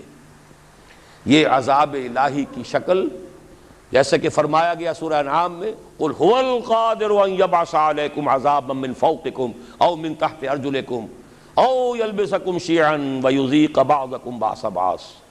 اے نبی ان سے کہہ دیجئے اللہ اس پر پوری طرح قادر ہے کہ تم پر کوئی عذاب بھیج دے تمہارے سروں کے اوپر سے، یا تمہارے قدموں کے نیچے سے نکال دے، یا اللہ کو کوئی اور کام کرنا ہی نہ پڑے، تمہیں کو آپس میں ٹکرا دے، ایک دوسرے کی طاقت کا مزہ چکھائے۔ فرقے واریت ہو، صوبائی عصبیت ہو، لسانی عصبیت ہو، کبھی بلوچ اور پٹھان لڑ رہا ہوتا ہے کوئٹہ میں، کبھی کراچی میں اب دوبارہ کیا شکل ہوگی اللہ ہی بہتر جانتا ہے، اس لیے کہ وہ جو مہرے جو ہیں کبھی کوئی مہرے کو اٹھاتا ہے، کبھی اسی مہرے کو نیچے رکھ کر کسی دوسرے مہرے کو اٹھا لیتا ہے، نتائج تو بعد میں پتہ چلتا ہے نا۔ وہ تو اب کسی نے کہا ہے کہ پیسے فلاں جگہ سے لے کر فلاں کو دیے گئے، وہ تو آج حقیقت واضح ہو رہی ہے۔ تو اچھی طریقے سے سمجھ لیجئے کہ یہ سب عذاب الہی کی شکلیں ہیں۔ میرا تو اب تک کے ساری گفتگو کا خلاصہ کیا ہے؟ آج ہم امت مرحومہ نہیں ہیں، امت معذبہ ہیں، ورنہ اللہ کو ہم پر رحم فرمانا ہو اور امریکہ ہمارے اوپر کوئی سختی لا سکے، معاذ اللہ ثم معاذ اللہ، اللہ ہماری بھلائی چاہے اور کوئی ہماری برائی کر سکے، ناممکن۔ جو کچھ ہے اللہ کی طرف سے۔ لما يعذبكم بذنوبكم بل انتم بشر ممن خلق۔ تم اپنی جگہ پھرنے خواہ بنے بیٹھے رہو، ہم تو امت مرحومہ ہیں، ہم تو اللہ کے پیارے ہیں، لاڈلے ہیں۔ قالت اليہود والنصارى نحن ابناء اللہ واحباؤہ قل فلم يعذبكم بذنوبكم بل انتم بشر ممن خلق۔ پھر اللہ تمہارے گناہوں کی پاداش میں تمہیں سزا کیوں دے رہا ہے، عذاب کیوں دے رہا ہے؟ تم بھی ایسے ہی انسان ہو جیسے دوسرے انسان اللہ نے بنائے ہیں۔ یہ ہے ہمارا اصل مسئلہ۔ دیکھیے انفرادی مسئلے بھی ہیں، پیٹ کا مسئلہ بھی ہے، چھت کا مسئلہ بھی ہے۔ ہر انسان چاہتا ہے کہ کوئی رین بسیرا ہو، کوئی چھت ہو، ضروری ہے۔ شریعت نے بھی یہ حقوق دیے ہیں۔ کوئی لباس کو ڈھانپنے کے لیے، کپڑے جسم کو ڈھانپنے کے لیے لباس بھی چاہیے، یہ ہے مسائل۔ لیکن یہ ہے کہ ایک ہے انفرادی مسائل سے اوپر اس قوم کے مسائل، ملک کے مسائل۔ وہاں اگر عذاب آئے گا یہودیوں کے ہاتھوں، یہاں آئے گا ہندوؤں کے ہاتھوں۔ میں نے اپنی اس کتاب کو ختم اس پر کیا ہے۔ 3 امکانات ہیں پاکستان کے لیے، جو کچھ ہم اب تک کر چکے ہیں، جو ہم نے عہد وعدہ خلافی کی ہے۔ ہم نے اب تک وہ اسلام نافذ نہیں کیا، وعدہ خلافی کی ہے۔ اور سورہ توبہ کی 3 آیات کے اندر بیان کر دیا گیا ہے کہ کوئی قوم اجتماعی طور پر اگر کوئی وعدہ کرے اور اس کی پھر خلاف ورزی کرے اللہ کے ساتھ تو اس کی سزا کیا ہے؟ نفاق۔ منافقین کے بارے میں فرمایا وَمِنْهُمْ مَنْ عَاهَدَ اللَّهَ لَئِنْ آتَانَا مِنْ فَضْلِهِ لَنَصَّدَّقَنَّ وَلَنَكُونَنَّ مِنَ الصَّالِحِينَ فَلَمَّا آتَاهُمْ مِنْ فَضْلِهِ بَخِلُوا بِهِ وَتَوَلَّوْا وَهُمْ مُعْرِضُونَ فَعَاقَبَهُمْ نِفَاقًا فِي قُلُوبِهِمْ۔ ان میں ایک لوگ وہ بھی ہیں منافقوں میں جنہوں نے اللہ سے عہد کیا تھا اگر ہمیں غنی کر دے گا، دولت مند کر دے گا، ہم خوب صدقہ خیرات نیک کام کریں گے۔ جب اللہ نے غنی کر دیا تو اب بخل سے کام لیا، وعدہ بھول گئے، وعدہ خلافی کی، اعراض کر لیا۔ اللہ نے ان کے دلوں میں نفاق کا مرض پیدا کر دیا۔ وہ نفاق باہمی ہے، آج قوم نہیں رہی، قومیتوں میں تقسیم ہو چکی، عصبیتوں میں تقسیم ہو چکی، نسلی عصبیتیں، قبائلی عصبیتیں، فلاں قبیلے کے فلاں سے جنگ ہو رہی ہے، فلاں کی فلاں سے جنگ ہو رہی ہے، بگٹیوں کا ان کے ساتھ معاملہ ہو رہا ہے، فلاں کا فلاں کے ساتھ معاملہ ہو رہا ہے، ہر سطح پر بدامنی، صوبائی ہے، لسانی ہے، مذہبی ہے، قتل و غارت، مسجدوں میں بم کے دھماکے ہیں اور دوسری عبادت گاہوں میں ہو رہے ہیں۔ یہ سارا کیا ہے اچھی طرح سمجھ لیجئے، نفاق باہمی۔ اور نفاق عملی کیا ہے؟ 3 چیزوں کو حضور نے فرمایا کہ جس کے اندر یہ ہو جائیں وہ کٹر منافق ہے، چاہے وہ نماز پڑھتا ہو، روزہ رکھتا ہو اور اپنے آپ کو مسلمان سمجھتا ہو، جب بولے جھوٹ بولے، جب وعدہ کرے خلاف ورزی کرے، امین بنایا جائے تو خیانت کرے۔ اب یہ 3 اوصاف آپ دیکھ لیجئے ہمارے اس معاشرے میں جو جتنا بڑا ہے، اکثر و بیشتر اللہ ماشاءاللہ اتنا ہی بڑا جھوٹا، اتنا ہی بڑا خائن، اتنا ہی بڑا وعدہ خلاف۔ یہ ہے ہماری اس وقت کی صورتحال۔ حل کیا ہے؟ دیکھیے حل، اب میں اوپر ہی سے چلوں گا۔ جب تک دنیا کے کسی ایک قابل لحاظ رقبے کے ملک میں پورے اسلام کے نظام کو قائم کر کے نہ دکھا دیا جائے کہ ہم اس قابل ہو جائیں کہ دنیا کو دعوت دے کہ آؤ دیکھو یہ ہے اسلام، آؤ دیکھو یہ ہے محمد کا دین صلی اللہ علیہ وسلم۔ آپ دعائیں مانگتے ہیں اللہم انصر من نصر دین محمد صلی اللہ علیہ وسلم واجعلنا منہم وَاغْضُضْ مَنْ أَعْرَضَ عَنْ دِينِ محمد صلی اللہ علیہ وسلم وَلَا تَجْعَلْنَا مَعَهُ، کہیں تو دکھاؤ یہ دین ہے محمد کا صلی اللہ علیہ وسلم۔ کتابیں نہیں پڑھیں گے وہ، کتابوں میں تو اچھی سے اچھی باتیں لکھی جا سکتی ہیں، کیا ہے؟ یہ کہو کہ حضور ایسے تھے اور صحابہ ایسے، پدرم سلطان بود بھائی ہوں گے، تم کیا ہو؟ تھے تو آبا وہ تمہارے ہی، مگر تم کیا ہو؟ ہاتھ پر ہاتھ دھرے منتظر فردا ہو۔ جب تک کسی ایک ایسا نہ ہو کہ کوئی چھوٹا سا گاؤں ہو، کوئی جزیرہ ہو، سائزیبل ملک ہو، درمیانی درجے کا ملک ہو، جس میں وہ نظام قائم کر کے دکھایا جائے، the political socio economic system of خلافہ جو محمد عربی صلی اللہ علیہ وسلم نے قائم فرمایا، اس کا سیاسی نظام کیا تھا، اس کا قانونی نظام کیا تھا، اس کا عدالتی نظام کیا تھا، اس کا زمین کا بندوبست کیا تھا، اس کا مالیاتی نظام کیا تھا، اس میں غرباء کی کفالت کا نظام کیا تھا، یہ سارا نظام اگر آپ قائم کر کے نہیں دکھاتے تو اس کا مطلب یہ ہے کہ آپ اللہ کی ریپرزنٹیشن کا حق ادا نہیں کر رہے۔ You are the representatives of Allah on this earth۔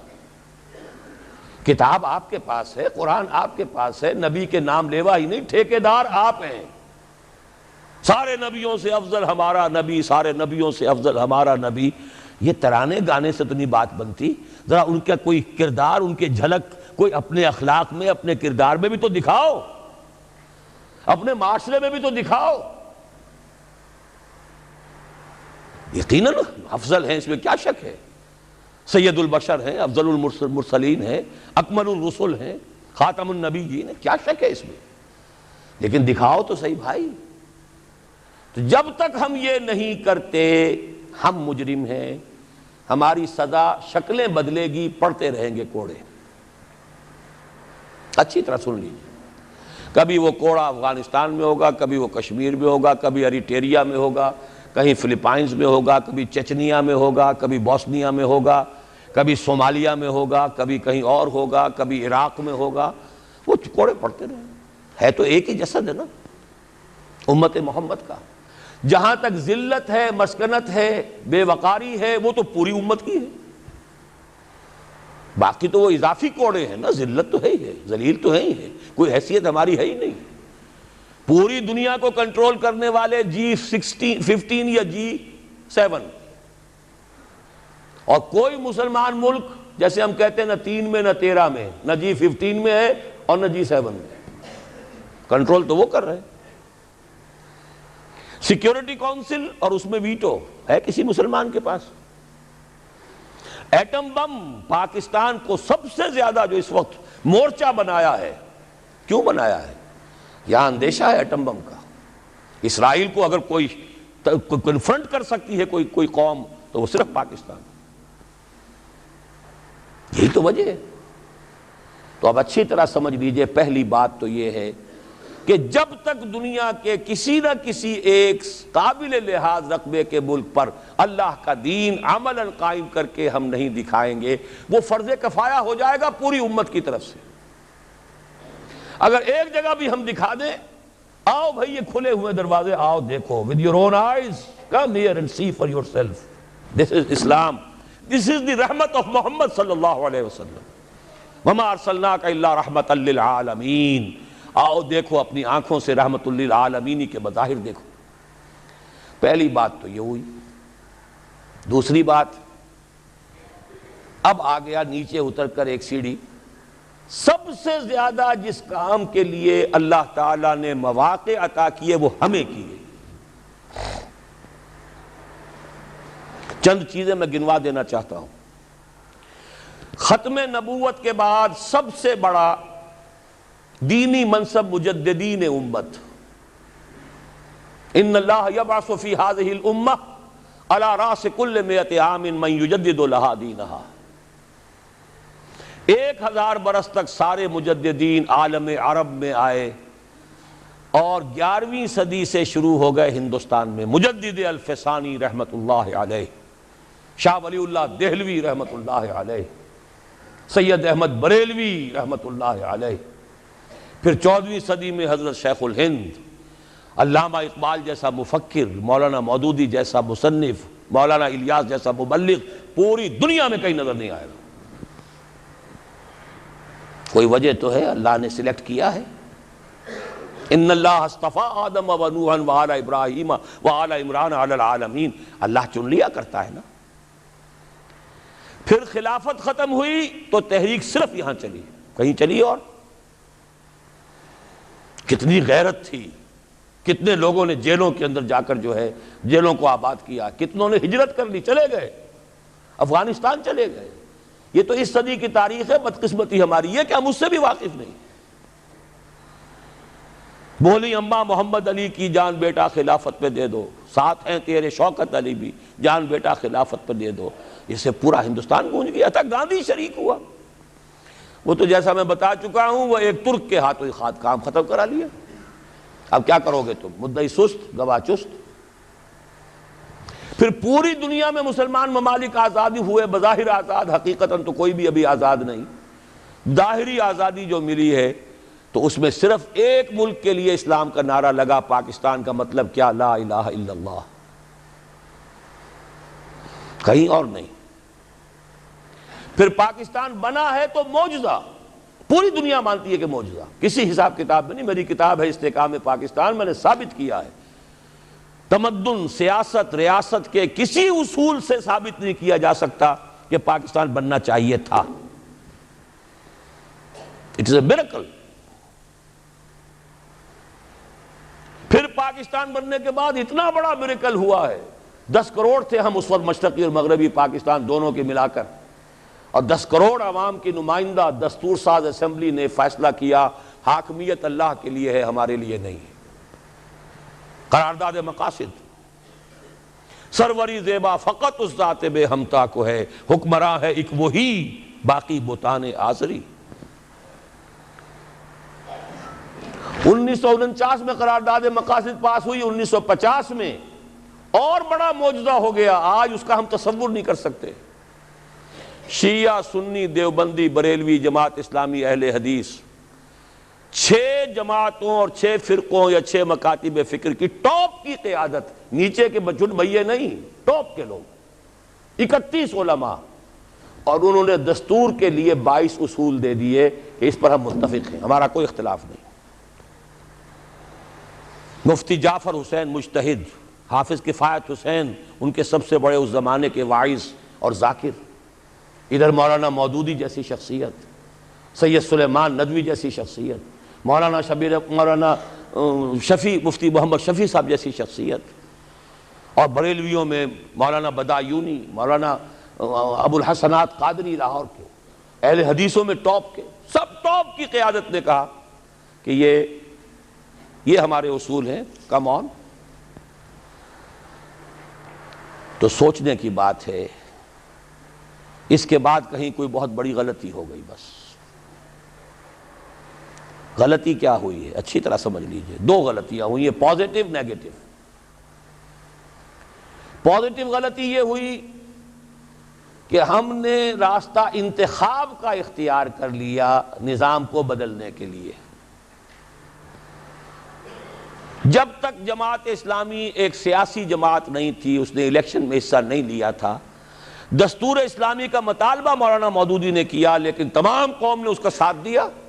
مولانا شبیر احمد عثمانی رحمۃ اللہ علیہ تو جماعت اسلامی کے نہیں تھے، انہوں نے پاس کروائی ہے دستور ساز اسمبلی کے اندر، ورنہ جماعت اسلامی کا تو کوئی نمائندہ نہیں تھا اس وقت اسمبلی میں، انہیں کوئی تعصب نہیں تھا کہ یہ جماعت کی طرف سے آئی ہے، نہیں، دین کی بات ہے، صحیح بات ہے۔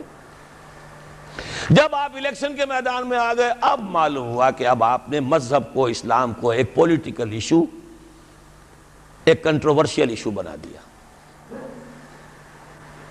اس کے بعد کیا ہوا، تو چل میں آیا، آؤ نا ہم بھی سیر کریں کوہ طور کی۔ بریلوی علماء نے کہا تو ہم کیوں نہ چلیں آگے، سواد اعظم تو ہمارا ہے، ہمیں سب زیادہ ووٹ ملیں گے۔ اہل حدیثوں نے کہا ہمارے بھی کہیں کہیں پاکٹس تو ہیں، کوئی ایک آدھ سیٹ تو ملے گی نا۔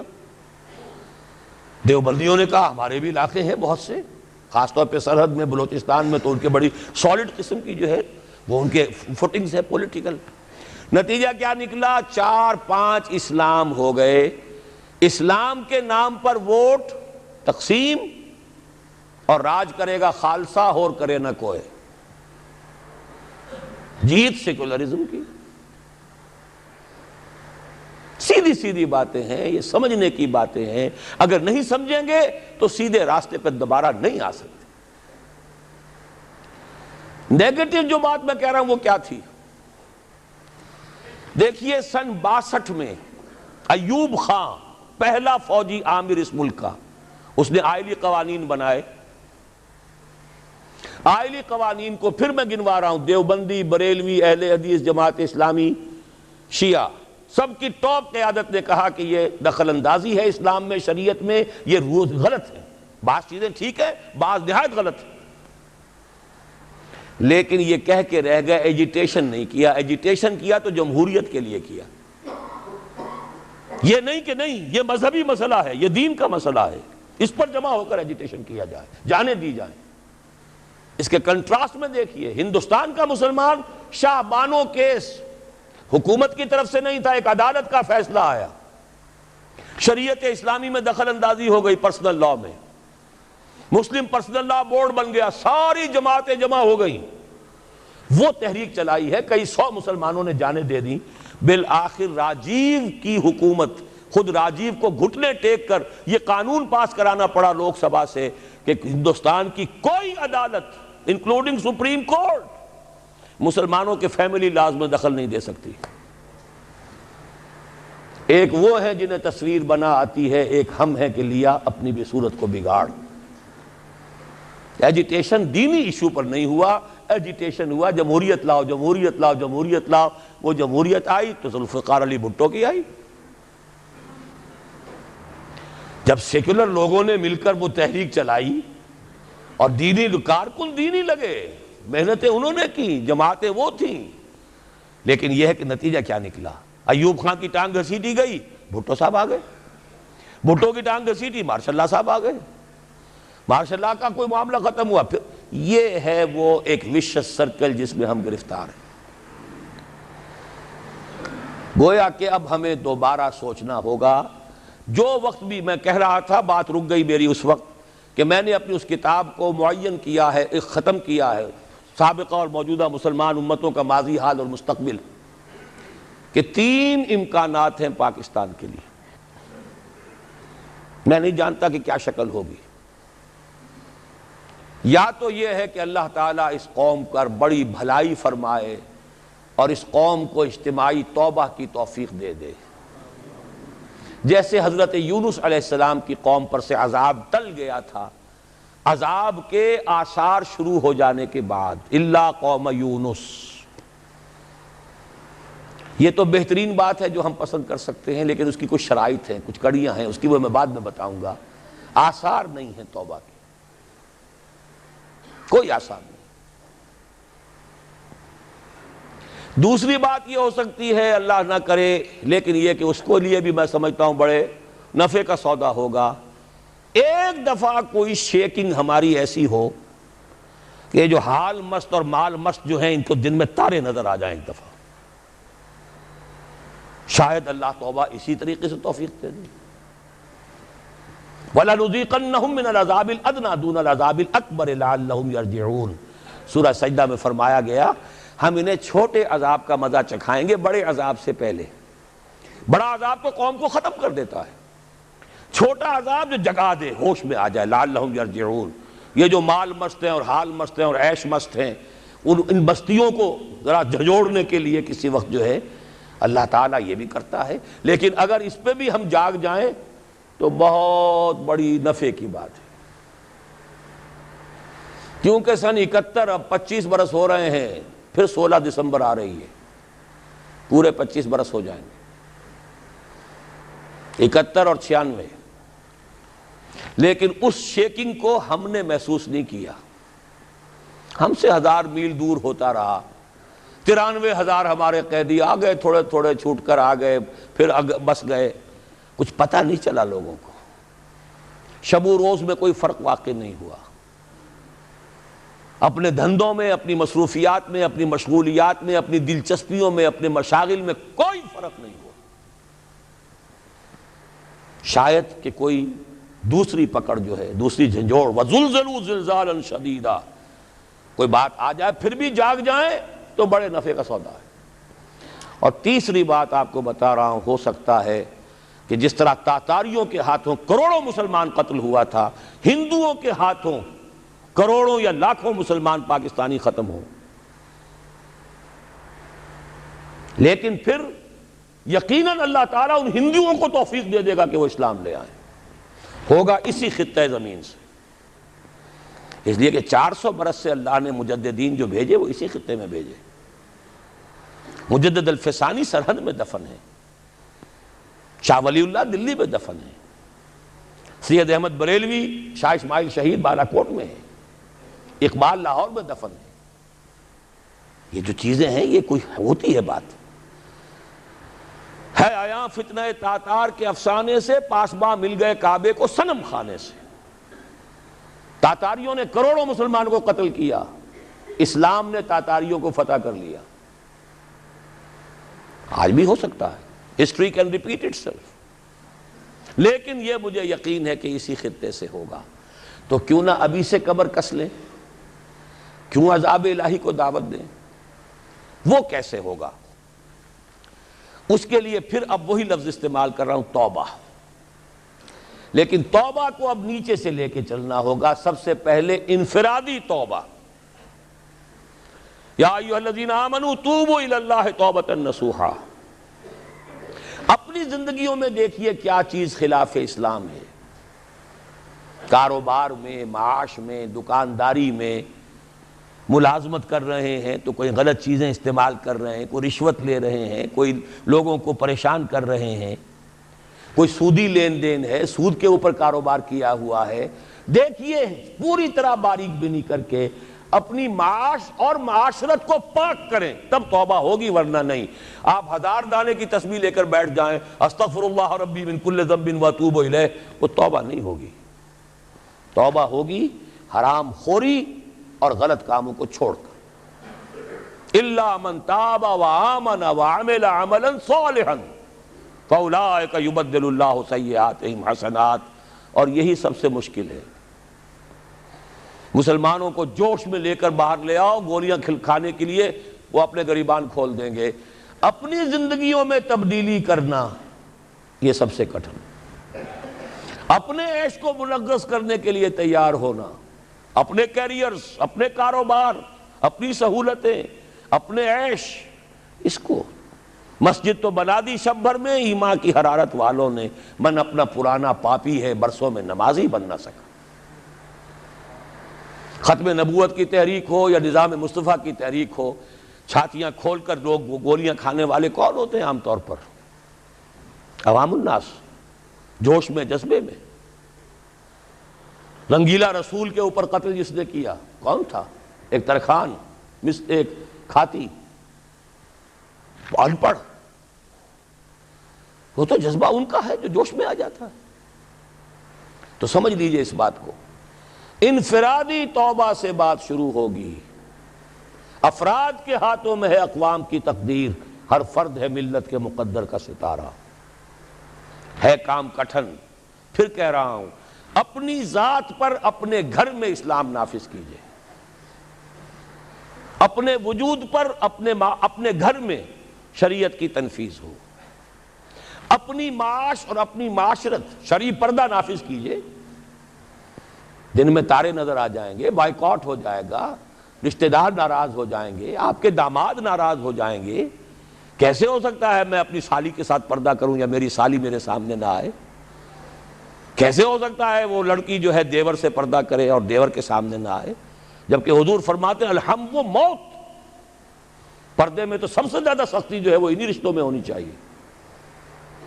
ابھی کل آپ نے پڑھا ہوگا ایک نوجوان 20 برس سعودی عرب کے اندر سروس کر کے آیا، 4 بچوں کو ذبح کیا، اپنی بیوی کو بھی جلا دیا۔ کیوں جلا دیا؟ اس سے آ کر کچھ پتہ لگا ہوگا نا کہ میں وہاں کیا کرتا رہا اور یہ یہاں کیا کرتی رہی۔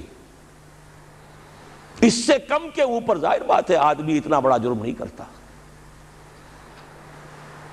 معاشرت ہماری بگڑی ہوئی ہے۔ آپ پیٹرو ڈالر کمانے کے لیے بیٹھے ہوئے ہیں، یہاں کیا ہو رہا ہے، کیا نہیں ہوگا؟ پھر آگ اور پانی کا میل ہو رہا ہے۔ تو پہلی بات ہے انفرادی توبہ، یا ایھا الذین آمنوا توبوا الی اللہ توبۃ نصوحا۔ اور میں آپ کا کان کھول کر بتا دینا چاہتا ہوں، اگر یہ نہیں تو کچھ بھی نہیں، اگر یہ نہیں تو بابا پھر سب کہانیاں ہیں۔ یہ کام نہیں کر سکتے تو پھر یہی ہے، کوئی آئے گا آپ کو واس پلائے گا، مجھے ووٹ دے دو، ہمیں ووٹ دے دو، ہم یہ کر دیں گے، ہم وہ کر دیں گے، ہم یہ کر دیں گے۔ ٹھیک ہے، آپ ان کے چکروں میں آ جائیے، آپ جو بھی چاہیے کیجئے، پیسے دے دیجئے، چندے دے دیجئے، ووٹ دے آئیے گا، ہوگا کچھ نہیں، پر نالا وہیں گرے گا جہاں 1951 سے آج تک گر رہا ہے۔ پہلا الیکشن پاکستان میں 1951 میں ہوا ہے، پنجاب کا صوبائی، اب یہ 96 ہے، 45 برس تو ہو گئے نا، پر نالا وہیں گرے گا، کوئی نتیجہ نہیں نکل سکتا۔ اس انفرادی توبہ پہ جو لوگ ہمت کر لیں، کمر کس لیں، اب اگلا قدم یہ ہے کہ وہ جڑ کر جمع ہو کر ایک طاقت بنے۔ یہ اکیلے اکیلے چنے جو ہیں یہ بھاڑ کو نہیں پھوڑ سکیں گے۔ علیکم بالجماعہ، ید اللہ علی الجماعہ، اللہ کی تائید، اللہ کی نصرت جماعت کے ساتھ ہوتی ہے، افراد کے ساتھ نہیں۔ جماعت بنے، اور جماعت کے لیے جو بنیاد ہم نے اختیار کی ہے اللہ کے فضل و کرم سے، جیسا کہ ابھی تعارف میں بھی ڈاکٹر صاحب نے آپ کو بتایا، ہم نے مغربی اصول نہیں اختیار کیے، بیعت کا اصول لیا ہے۔ واحد ہے کہ جس کا ذکر قرآن میں ہے، جس کا ذکر حدیث میں ہے، جس کا ذکر سیرت میں ہے، جس کا ذکر ہماری 1300 برس کی تاریخ میں ہے۔ یہ 14ویں صدی میں آ کے البتہ بیعت کے بجائے بھی کچھ جماعتیں بننی شروع ہو گئی، ورنہ شاہ سید احمد بریلوی کھڑے ہوئے بیعت کی بنیاد پر، حضور نے بیعتیں لی، بیعت عقبہ اولیٰ، بیعت عقبہ ثانیہ، بیعت رضوان، خواتین کی بیعت، خلفاء کی بیعتیں ہوئیں، خلافت ملوکیت میں بدل رہی تھی، حضرت حسین رضی اللہ تعالیٰ عنہ میدان میں آئے، بیعت لے کر آئے۔ یہ دوسری بات ہے کہ کوفیوں نے بیعت توڑ دی، یہ دوسری بات ہے، اس کا کوئی الزام حضرت حسین پر نہیں ہے رضی اللہ تعالیٰ عنہ۔ پھر ہمارے ہاں اگر سیرت اور کردار اور تزکیہ نفس کے لیے تو بھی بیعت، مرشد سے بیعت، بیعت ارشاد۔ پھر جتنے جہاد ہوئے، چاہے وہ سید احمد بریلوی کا تھا، چاہے وہ مہدی سوڈانی کا تھا، چاہے وہ سنوسی کا تھا، بیعت۔ 14ویں صدی کے مجدد اعظم شیخ الہند نے یہ مشورہ دیا تھا کہ فلاں شخص کے ہاتھ پر علماء کرام بیعت کر کے امام الہند مان لیں، وہ مشورہ نہیں مانا گیا۔ نومبر 1920، آج ہم کہاں بیٹھے ہیں؟ نومبر 1996، 76 برس پہلے کی بات آپ کو بتا رہا ہوں، 20 نومبر 1920 کو، لیکن علماء کے اجلاس نے اسے قبول نہیں کیا۔ اس کے بعد سے ہماری تنظیمیں جو بنتی ہیں وہ جمہوری قسم کی ہیں، ممبرشپ ہے، اس کے صدر بناؤ، اس کا یہ کرو، اس کا وہ کرو، جبکہ قرآن میں، حدیث میں، سنت میں، سیرت میں کم سے کم 1300 برس کی تاریخ میں سوائے بیعت کے اجتماعیت کی کوئی بنیاد نہیں ہے۔ ایک شخص سے بیعت کرو، اس کا حکم سنو اور مانو، الا یہ کہ وہ شریعت کے خلاف حکم دے، بات ختم۔ اسے ٹھوک بجا کر دیکھ لو، اس کا ماضی دیکھ لو، اس کا حال دیکھو، اس کے قریب جا کر رہو، اس کے معمولات کو دیکھو، لیکن جب اس کے بعد دل ٹھک جائے، اس کے خیالات کیا ہیں، اس کے نظریات کیا ہیں، پھر اس کے ہاتھ میں ہاتھ دے کر اپنے آپ کو اس کے حوالے کرو۔ جیسے کہ حضرت عبادہ ابن صامت کی حدیث ہے رضی اللہ تعالی عنہ، اور متفق علیہ ہے، صحیح مسلم صحیح بخاری دونوں میں، بایعنا رسول اللہ صلی اللہ علیہ وسلم علی السمع والطاعة فی العسر والیسر والمنشط والمکرہ وعلی اثرۃ علینا وعلی لا ننازل امر اہلہ وعلی ان نقول بالحق اینما کنا لا نخاف فی اللہ لومۃ لائم۔ حضرت عبادہ فرماتے ہیں ہم نے بیعت کی تھی اللہ کے رسول سے کہ آپ کا ہر حکم سنیں گے اور مانیں گے، خواہ مشکل ہو خواہ آسان ہو، خواہ ہماری طبیعتیں آمادہ ہوں خواہ ہمیں اپنی طبیعتوں پر جبر کرنا پڑے، خواہ آپ دوسروں کو ہم پر ترجیح دے دیں۔ ہم یہ نہیں کہیں گے کہ ہم آپ کے پرانے خادم تھے، یہ نو وارد آیا تھا، آپ نے اس کو امیر بنا دیا، نہیں، یہ آپ کا اختیار ہوگا۔ اور جسے بھی آپ امیر بنائیں گے ہم ان کے ساتھ چھینا جھپٹی نہیں کریں گے، جھگڑا نہیں کریں گے، تعاون کریں گے۔ ہاں حق بات ضرور پیش کر دیں گے، جو مشورہ ہوگا ضرور دیں گے، جو صحیح باتیں کہیں گے جہاں بھی ہوں گے، کسی کی خوف کی وجہ سے زبان بند نہیں کریں گے۔ یہ ایک حزب اللہ، اللہ کے دین کو غالب کرنے کے لیے جماعت جو ہے، یہ اس کا ایک مکمل دستور ایک حدیث میں ہے۔ اچھا، یہ جماعت اگر بن جاتی ہے تو کیا کام کرے گی؟ سورہ آل عمران کی آیت نمبر 104، وَلْتَكُمْ مِنْكُمْ أُمَّةٌ يَدْعُونَ إِلَى الْخَيْرِ وَيَأْمُرُونَ بِالْمَعْرُوفِ وَيَنْهَوْنَ عَنِ الْمُنْكَرِ وَأُولَٰئِكَ هُمُ الْمُفْلِحُونَ۔ پہلے ہر ایک متقی ہو، یا ایھا الذین آمنوا اتقوا اللہ حق تقاتہ، آیت نمبر 102 یہ ہے۔ پھر جڑیں، ملیں، واعتصموا بحبل اللہ جمیعا ولا تفرقوا، جمعیت بنو، اور پھر وَلْتَكُمْ مِنْكُمْ أُمَّةٌ، تین کام کرو بس، خیر کی طرف دعوت دو، نیکی کا حکم دو، جہاں بھی حکم کا اختیار ہے، گھر میں تو نیکی کا حکم دو۔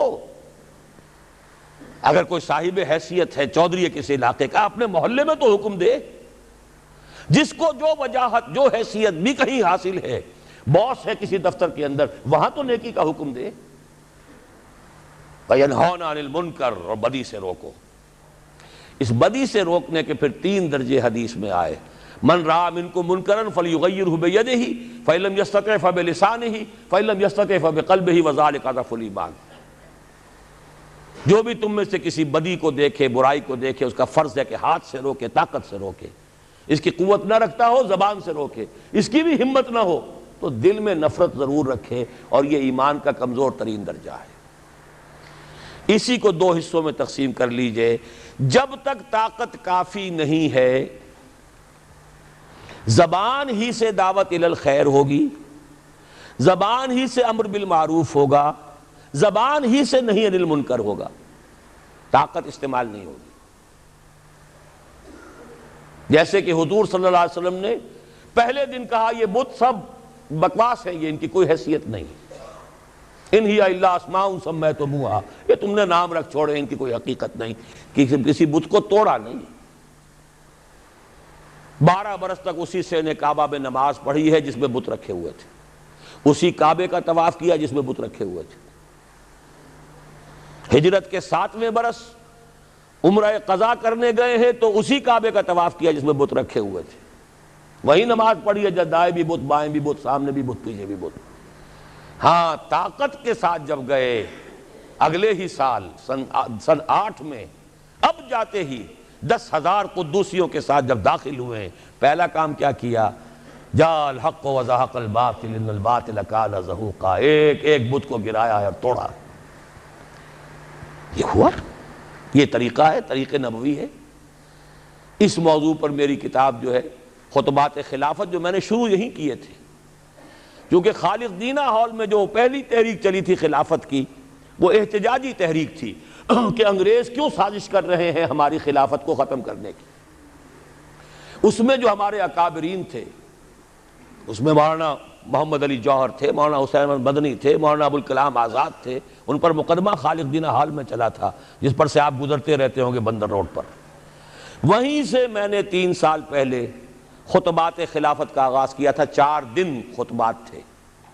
پھر یہ خطبات میں نے کراچی کے بعد لاہور، پشاور، راولپنڈی اور نہ معلوم کوئٹہ کہاں کہاں دیے ہیں۔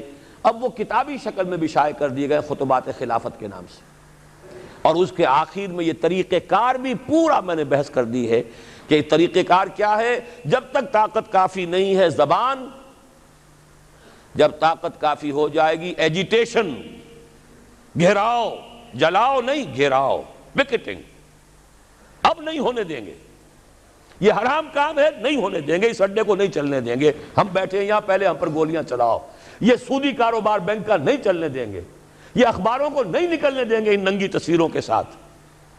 آخر ایم کیو ایم نے بند کر دیا تھا ناطقہ کے نہیں، جنگ کا۔ طاقت ہو،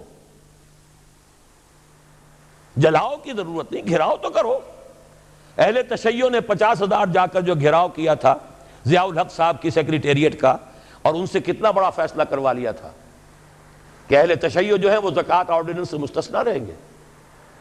گھیراؤ کیا ہے، چیف مارشل ایڈمنسٹریٹر کی ناک رگڑوا لی ہے، یا گولی چلاتا، ہزاروں جان دے دیتے، کیا ہوتا؟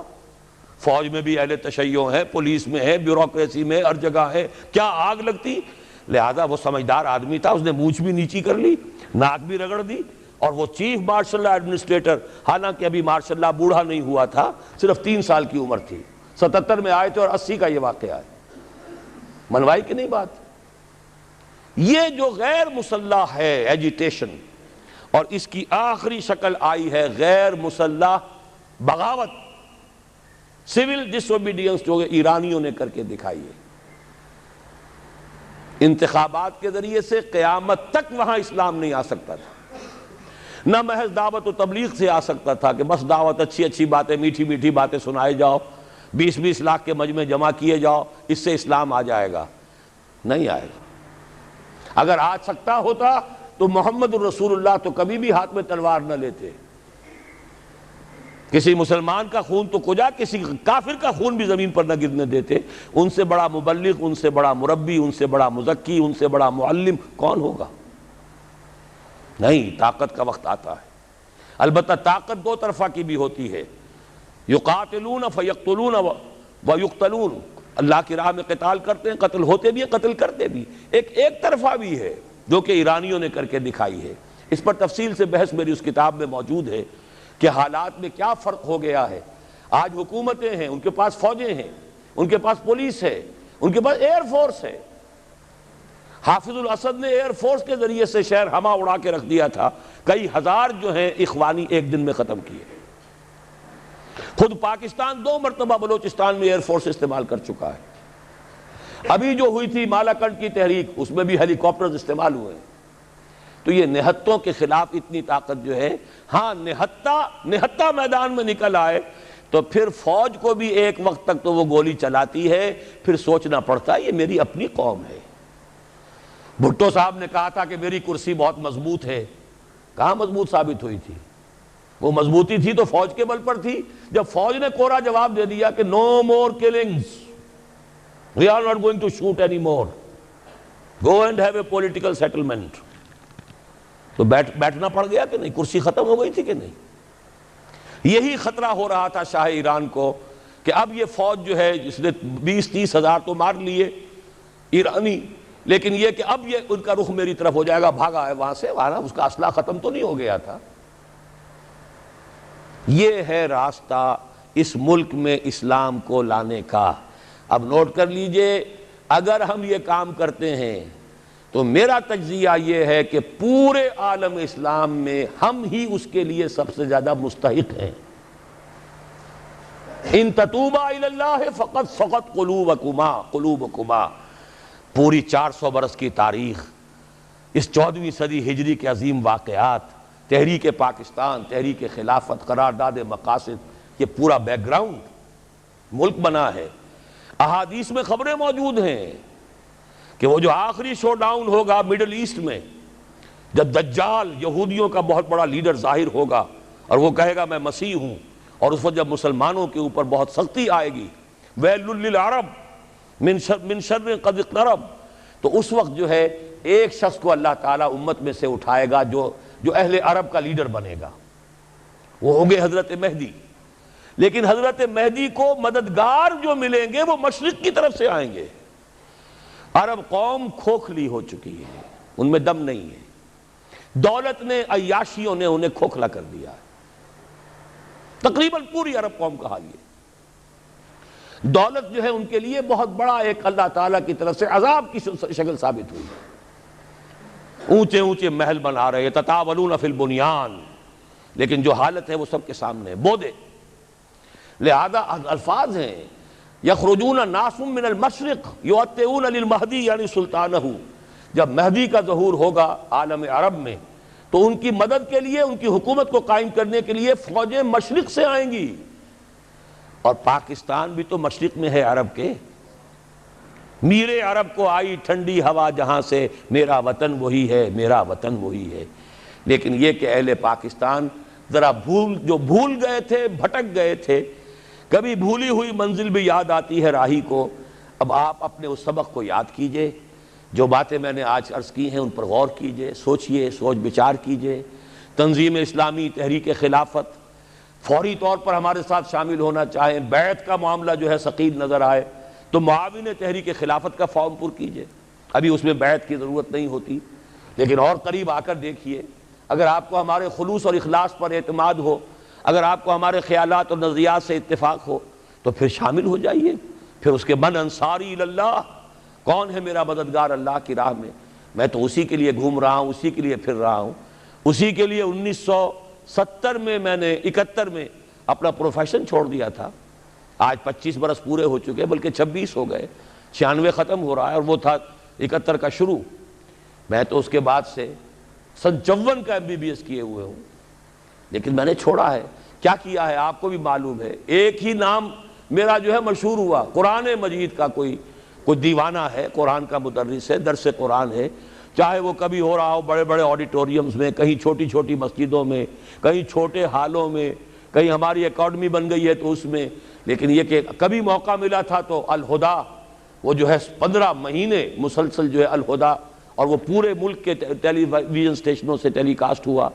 یہ سب کچھ کام میں نے کیا قرآن کا۔ قرآن کے ذریعے سے لوگوں کو کھینچو، انہیں پھر جمع کرو بیعت کے ذریعے سے، قرآن تبدیلی برپا کر دے گا۔ جیسے کہ ڈاکٹر صاحب کہہ رہے تھے کہ یہ قرآن وہ شے ہے جب اندر اترتا ہے تو بدل دیتا ہے انسان کو، چوں بجاں در رفت جہاں دیگر شبد، جہاں چو دیگر شد جہاں دیگر شبد۔ پھر ان بدلے ہوئوں کو، ریفارمڈ لوگوں کو جمع کرو، بھیڑ جمع کرنے سے کچھ حاصل نہیں ہے۔ یہ جو اپنی معاش اور اپنی معاشرت کو صحیح کر چکے ہوں، اپنی ذات اور اپنے گھر میں دین نافذ کر چکے ہوں، وہ جمع ہو، اور جمع ہو مضبوط سب و طاعت والی جماعت کے اندر۔ جب تک طاقت کافی نہیں، زبان سے دعوت بھی ہے، نہی عن المنکر بھی ہے، اور امر بالمعروف بھی ہے۔ جب طاقت ہوگی تو کسی دینی ایشو پر ایجیٹیشن کریں گے، اب یہ کام ہم نہیں ہونے دیں گے، یا ہم نہیں یا یہ نہیں، اور پھر نتیجتاً یا تخت یا تختہ۔ اقول قولی ھذا واستغفر اللہ لی ولکم ولسائر المسلمین والمسلمات۔